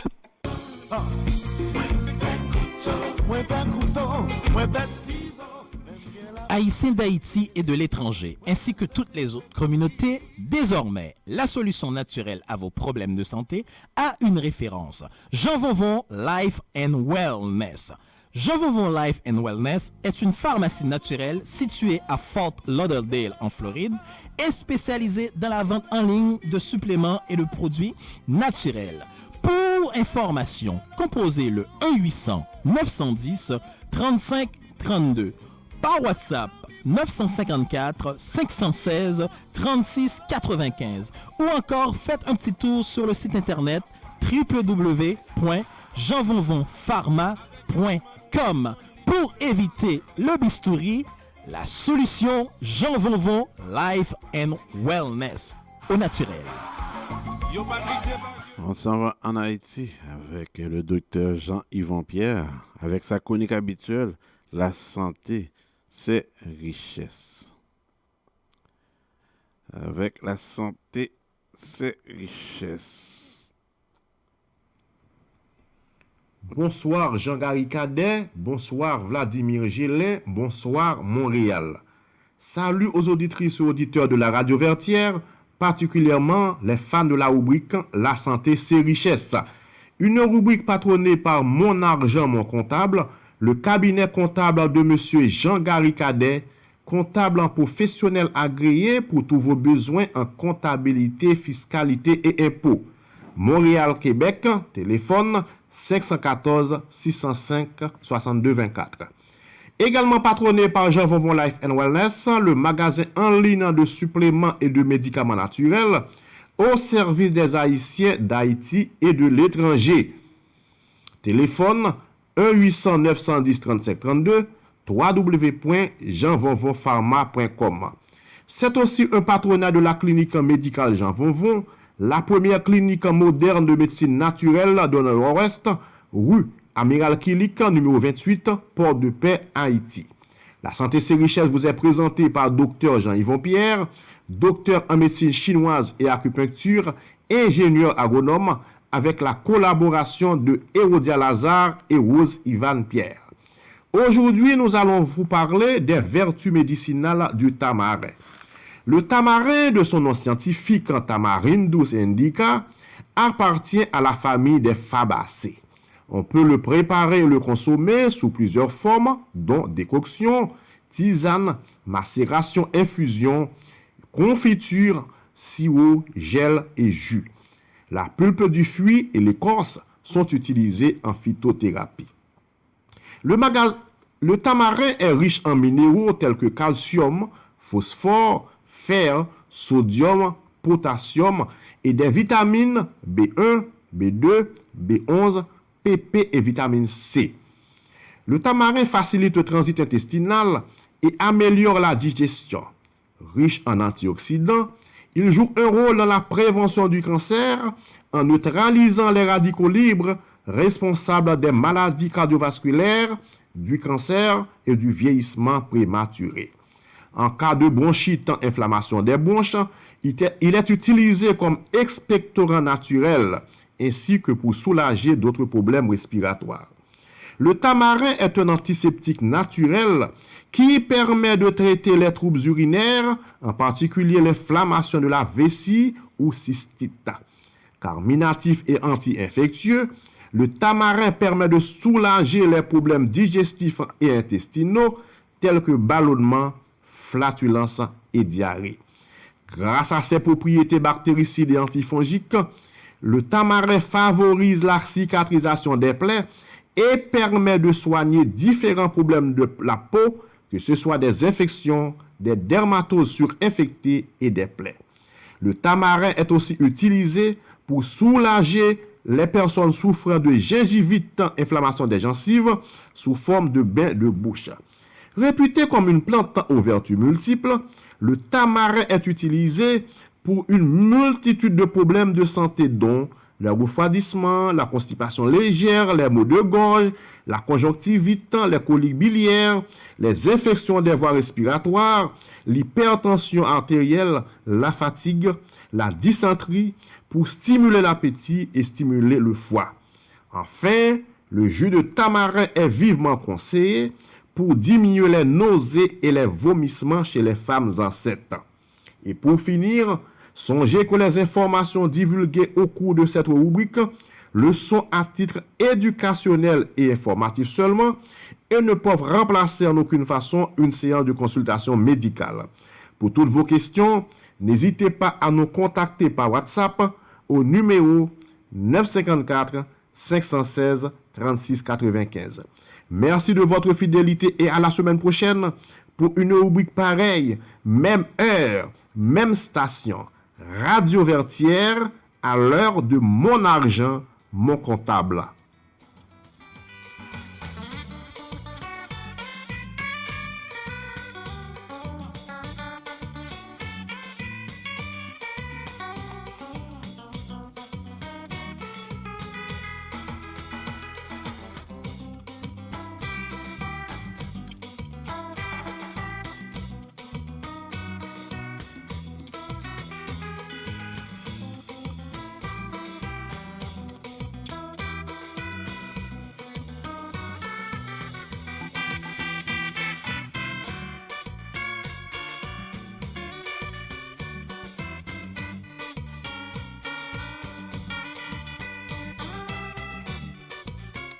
Oui, de retour sur les zones de la radio Vertière, en compagnie de M. Vladimir Jelin.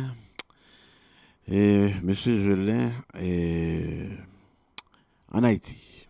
Est-ce que tu as eu des nouvelles? Est-ce que Jovenel Moïse est encore là? Est-ce qu'il est encore président? Peut-être, Gary, si tu me permets, je vais peut-être ouvrir Je vais ouvrir une parenthèse en 2 minutes juste sur l'affaire de Camara. J'ai trouvé des textes c'est ces textes-là que j'ai voulu partager tantôt. La Charte canadienne, son article 11D, qui stipule, pas stipule, mais plutôt qui édicte ce qui suit.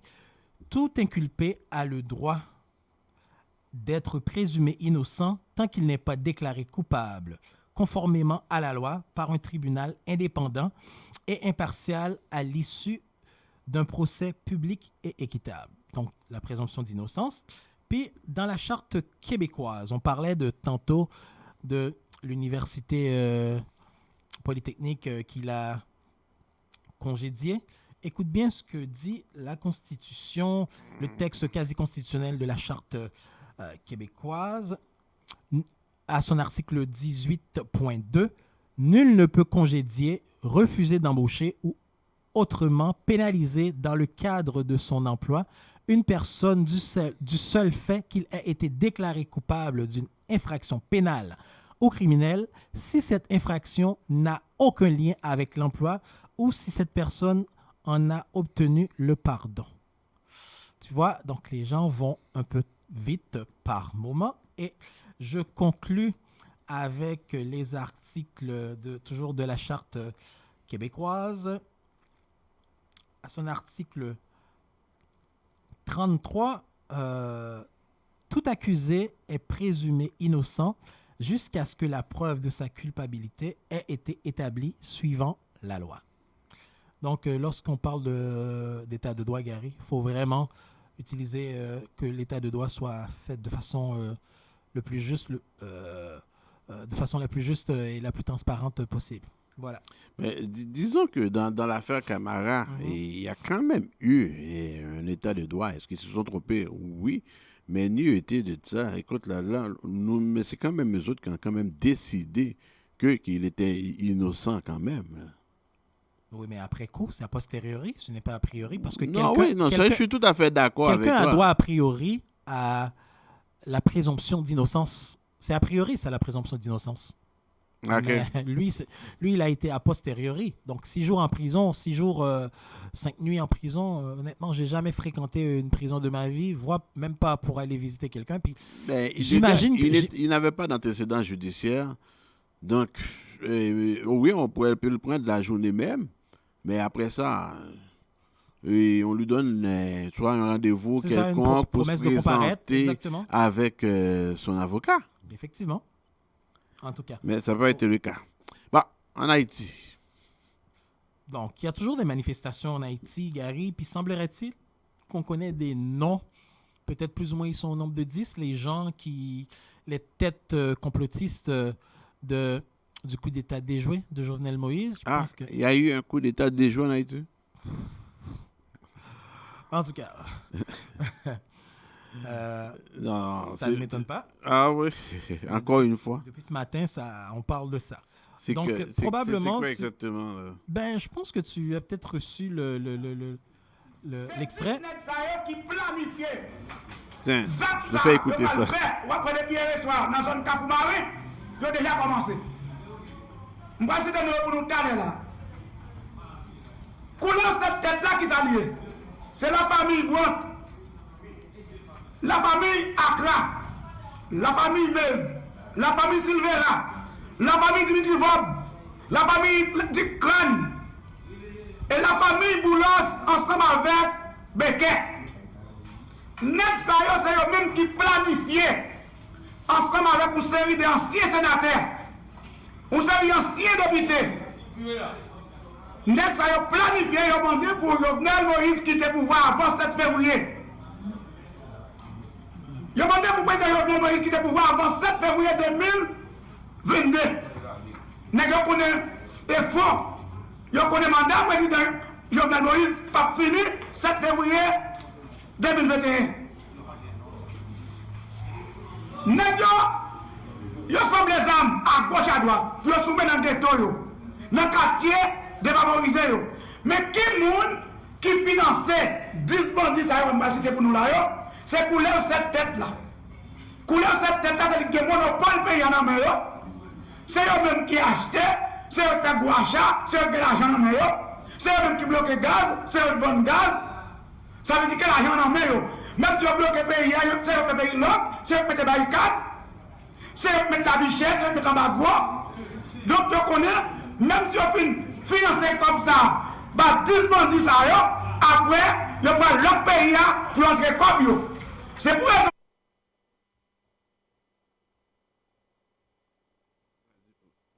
Oui, Vladimir. Oui, allô, oui. Ouais, c'était un extrait de... Oui, je t'entends. C'était un extrait, oui. Je t'entends là, je t'entends, oui. OK, donc on vient d'écouter un extrait de quelqu'un qui a parlé de la fameuse couleuvre à 7 têtes que le président Jovenel Moïse dit qu'il veut écraser. Donc, il a parlé surtout des noms, il a cité les noms des oligarques haïtiens, donc la famille Becker, Charles Becker, la famille Brandt, la famille Accra, la famille Silvera, la famille Boulos, l'oligarchie mulâtre, la bourgeoisie mulâtre haïtienne. Il a parlé aussi des anciens sénateurs, bon, qu'il allait peut-être donner des noms, mais l'extrait a été coupé. Donc, voilà la situation du pays. Donc, la bataille est forte. La bataille n'est pas petite. La bataille que mène, d'après ce que l'on comprend, le président Jovenel Moïse. Les gens, on dirait qu'ils savent qui se cache derrière ça, mais ils n'osent pas nécessairement dire ou veulent dénoncer, étant donné que ces gens-là sont forts, ces familles-là sont puissantes. Parce que, comme le gars vient de dire à l'extrait, ce sont ces gens-là, ces oligarques-là qui gèrent tout. L'industrie gazière. Le monsieur qui parlait, c'était qui exactement? J'ai pas pu... Mais j'ai son nom, mais c'est quoi exactement son rôle? J'ai pas pu voir son... J'ai pas pu... sa voix ne me dit pas grand-chose. Donc, l'extrait est passé peut-être un peu trop vite. Je ne sais pas si c'est un journaliste ou si c'est un ancien politicien. Il s'appelle Gilles-Jean Lebien. OK, Gilles-Jean Lebien. Donc, le nom ne me dit pas grand-chose pour le moment. Alors, il dénonce. Voilà les dénonciations à laquelle Haïti fait face aujourd'hui, ce fameux 7 février 2021.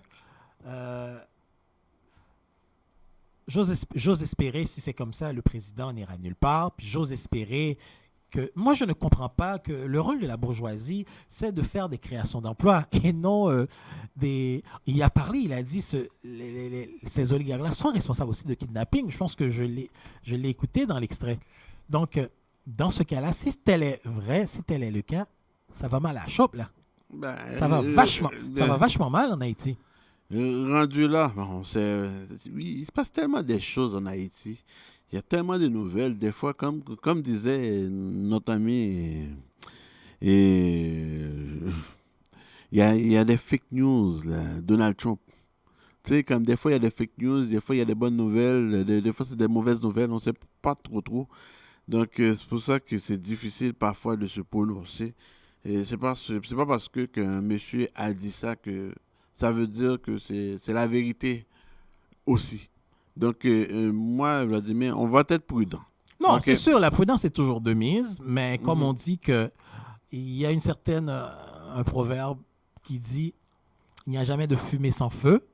Donc, avancer avec prudence, oui, mais essayer de faire parler. C'est pour ça que je te l'ai toujours dit, je te l'ai demandé, puis je te clame encore, faut qu'on ait une entrevue avec le président Jovenel Moïse Gary.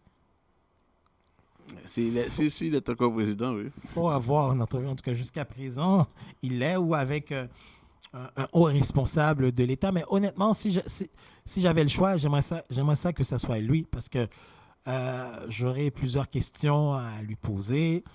Je voudrais vraiment savoir, surtout, il a parlé que ces problèmes ont commencé lorsqu'il a commencé à réguler les contrats. C'est surtout les fameux contrats d'électricité qui était Et l'élément les déclencheur fameux contrats, c'est la famille Vob, je pense. Entre autres, oui, il y avait. Et pour l'électricité. Me semble que oui. Oui, c'est la famille Vob. Me ouais. semble que oui. Mhm. Donc, dans l'extrait, le gars Gilles vient de citer le nom de la famille Vob. Donc, Vob, Brandt, Accra, Silvera, Meuse, Becker et puis Boulos. Mhm.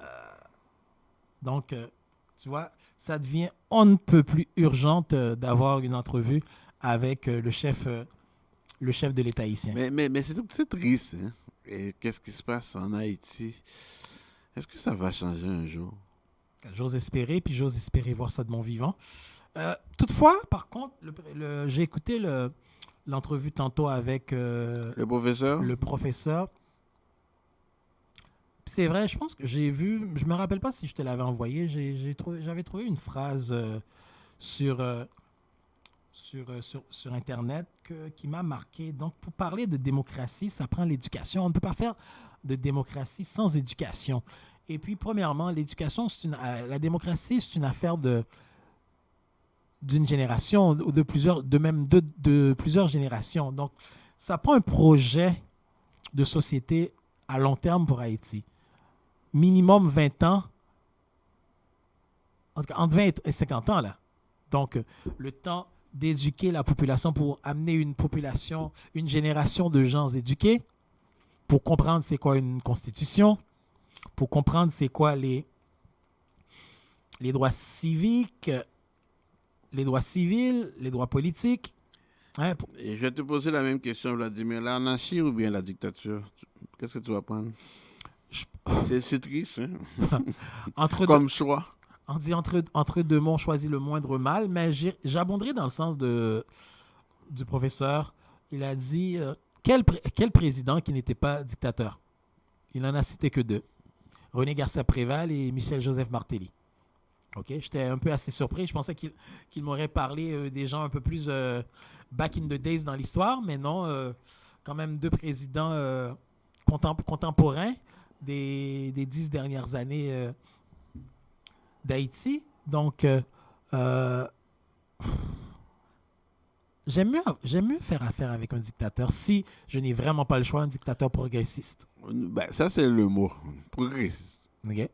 Est-ce que Duvalier était assez progressiste? Je pense non, parce que l'éducation, en tout cas, bien que les écoles fonctionnaient, mais l'éducation, à mon sens, n'était pas valorisée comme elle aurait dû être.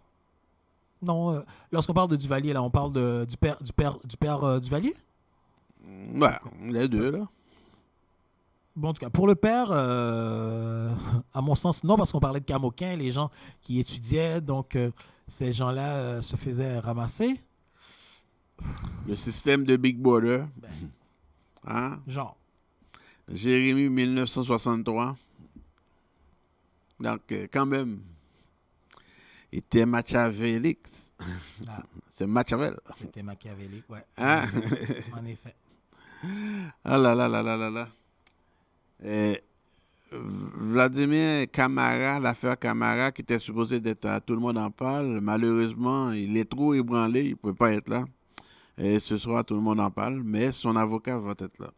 Ben alors, ça veut dire qu'il faudrait écouter Tout le monde en parle pour avoir un petit peu plus d'informations que les informations obtenues jusqu'à présent, j'imagine. Mm-hmm.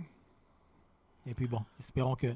Je pense que le Super Bowl aura le temps de terminer, hein, parce qu'il y a C'est à 19h, là. Non, à 18h. 18h, il me semble que Marlene avait dit. À 18h, oui. J'ai écouté. Mm-hmm. Alors, on verra d'ici là.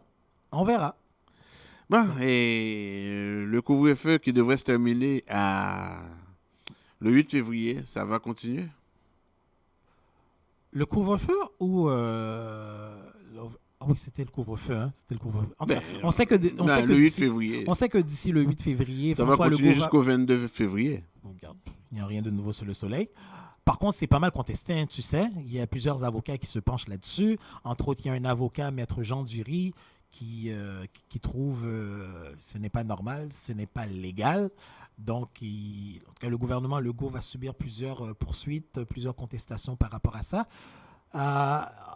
Dès le 8 février aussi, il va y avoir plusieurs places d'affaires qui seront ouvertes. Entre autres, on prévoit ouvrir les musées. Les magasins, je pense Presque que fermés tous les magasins vont, en tout cas, tranquillement, peut-être pas partout. à mais part les restaurants, les salles à manger dans les restaurants. puis dans des grands, ça ne sera pas partout. Oui, Les grandes les villes, centres je pense d'achat qu'il aussi seront ouverts. il y a 4 grandes villes, entre autres Montréal, Québec, si je ne m'abuse, Oui, oui. qui ne Ben, sont c'est pas... Saguenay ça va être ouvert à Saguenay. Le couvre-feu jusqu'à 21h30. Bon, je sais que j'ai entendu M. Ben, Goudzo, des séminaires Goudzo, qui en a parlé, qui essaie de voir quelles seront les options. Il n'a pas comment je pourrais dire ça, écarté l'option de poursuivre aussi, mais il dit qu'il va voir. Peut-être que le gouvernement va peut-être s'asseoir avec les gens des cinémas pour voir, mais à suivre l'actualité cette semaine pour savoir comment que l'ouverture des magasins et l'affaire du couvre-feu va se faire. Donc 3 semaines de plus, 2 semaines de plus, on va voir. On verra ce qui va se passer d'ici là. Bon, Gary, moi, mon temps est achevé, comme tu sais d'habitude. Ou est-ce que tu veux me garder encore 1 minute? J'ai peut-être maximum 2 minutes devant moi. Je vais te laisser parce que maintenant, tu sais que la saison d'impôt est arrivée. Et puis, j'avais demandé aux internautes de me poser des questions. Et je vais profiter pour prendre 5 minutes pour répondre à quelques questions. Alors, je te dis salut. Donc, bonne réponse aux questions des auditeurs et des internautes. Puis, bonjour à tout le monde. Content d'être commentateur à Radio Vertière. Merci Puis beaucoup. aussi, je pense que c'était l'anniversaire de l'Hélène, si je ne me trompe. Ah, mon Dieu. Je pense que j'ai vu passer ça. C'est l'Hélène, oui. En tout cas, bonne fête à toi, ma belle Hélène. Que Dieu te bénisse et surtout, paix, amour, mais surtout par-dessus tout, la santé. Ben oui. On va terminer l'émission avec une musique de Hélène, probablement. En tout cas, on me pose beaucoup de questions concernant les impôts. Et quand je dis beaucoup de questions, c'est comme... Les gens, surtout par rapport au REER, on me pose tellement de questions par rapport au REER. C'est-à-dire, c'est quoi le REER? Et ça fait quoi? Pourquoi que je devrais acheter le REER? Et il y a une auditrice elle m'a envoyé une question. Et cette année, je veux vraiment acheter beaucoup de REER, près de 125 000, 150 000 de REER, si c'est possible. Et puis là, voilà, ma première question à cet internaute, à cette dame, et c'est quoi votre maximum de REER? C'est quoi le maximum de REER que vous avez le droit? Et c'est-à-dire, elle m'a dit, oh, non, le maximum, je sais où que je peux voir ça? J'ai dit, ben, allez voir votre avis de cotisation fédérale, c'est écrit. Et puis le maximum qu'elle avait le droit, c'était 50 000. Et puis là, je lui ai dit, ben, regarde, c'est vraiment 50 000 $ de REER que vous avez le droit de prendre. Et puis là, elle me dit, ben, finalement, et j'achète toujours des REER, mais je ne sais même pas c'est quoi le REER. Ça fait quoi, le REER? Ben, regarde, là, ben, oui, c'est un régime d'accession pour les retraites. C'est-à-dire, numéro 1, ça veut dire que tu prends les REER, ça c'est pour préparer ta retraite. Ça, c'est l'objectif numéro 1. Et numéro 2, tu peux toujours économiser de l'impôt selon ton taux d'imposition. Et pourquoi je dis économiser de l'impôt et non un remboursement? Parce qu'on peut être un travailleur autonome et puis on achète des REER à place de payer de l'impôt, mettons 10 000 $ de l'impôt, on achète beaucoup de REER, on paye 6 000 $ d'impôt. Donc, on économise de l'impôt. Mais dans le cas contraire aussi, on peut avoir un remboursement d'impôt également. Donc, la façon la plus facile de faire le calcul, c'est-à-dire qu'on a un revenu de 50 000 $. Donc, si on a un revenu de 50 000 $, on achète 10 000 $ de REER. Le REER, c'est une déduction. C'est-à-dire qu'en place d'être imposé sur 50 000, bon, on va être imposé sur 40 000 $. Donc, comme ça, on va vraiment Et on va vraiment économiser le maximum d'impôts. Probablement, si vous avez payé de l'impôt sur 50 000 $, étant donné que vous avez pris 10 000 $ de REER, bon, probablement, ces gens-là, ils vont avoir un remboursement d'impôts. Donc, c'est très, très important. Et l'autre chose que je peux dire aux gens aussi, lorsqu'on achète un REER, c'est un placement. Et parfois, on oublie souvent que c'est un placement, et le REER. C'est-à-dire que si on achète 50 000 $ de REER, on va prendre un exemple, 100 000 $ de REER facilement, comme ça. Si on arrive, c'est trop gros le chiffre 100 000, là, on va dire 10 000 $ de REER, c'est plus facile. On achète 10 000 $ de REER. C'est qu'en théorie, en 7 à 10 ans, le 10 000 devrait doubler. Doubler, c'est-à-dire de 10 000 à 20 000. Ça veut dire qu'on l'achète aujourd'hui, d'ici 10 ans, 10 000, ça devient 20 000. Donc, dans 20 ans, 20 000 devient 40 000. Donc, ainsi de suite. Donc, ça peut doubler. Donc, et si on achète à chaque année 10 000, 10 000, 10 000, 10 000, 10 000, donc surtout comme les gens qui sont jeunes, qui commencent jeunes, mettons, même au début de la trentaine, qui commencent jeunes, et ne soyez vraiment pas surpris si vous voyez que d'ici votre retraite, vous avez 450, 500 000 $ en REER. C'est-à-dire que c'est un placement. En dépit de tout, on oublie souvent ça. Et l'autre chose aussi, surtout pour les jeunes familles, les gens du 4-5-0, et on achète on a un revenu de 50 000 $, et pour une personne, mettons 100 000 $ pour la famille, 50-50. Et si on prend 10 000, à la place d'être imposé sur 100 000, on va être imposé sur 80 000. Mais il y a un autre facteur qu'on oublie souvent, c'est l'allocation familiale aussi. Donc, l'allocation familiale peut même augmenter. Donc, ce sont des choses que les gens oublient considérablement.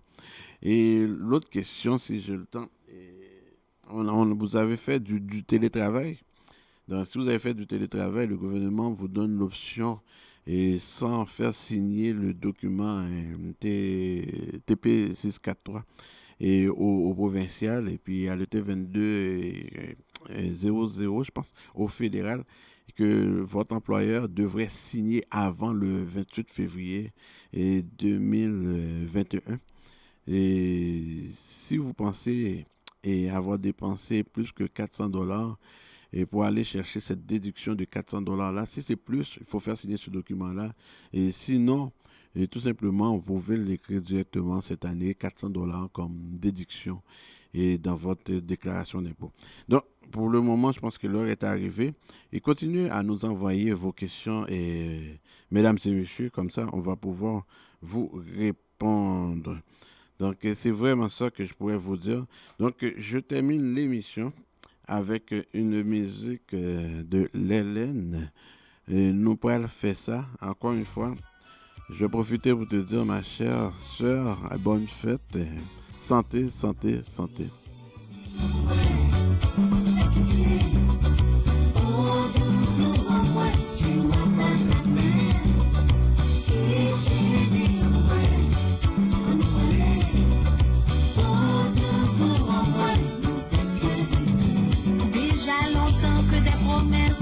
Je ne te fais plus de caresses. Dormez, chérie, nous fatigués. Donne-moi la main pour ça, ma chère. Quand j'en qui fait bien chance, ou t'es sur qui morceau romance. Pourtant, je te l'avais promis, même les mains fait ont tu dormi. Si, chérie, donne-moi. Oh, pour moi, tu m'as mal aimé. Si, chérie, donne-moi.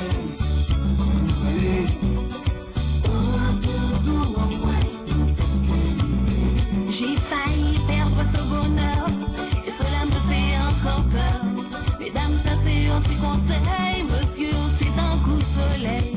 Chérie, faut pas quitter me comme ça, on va arriver, mais t'aimes sous ça.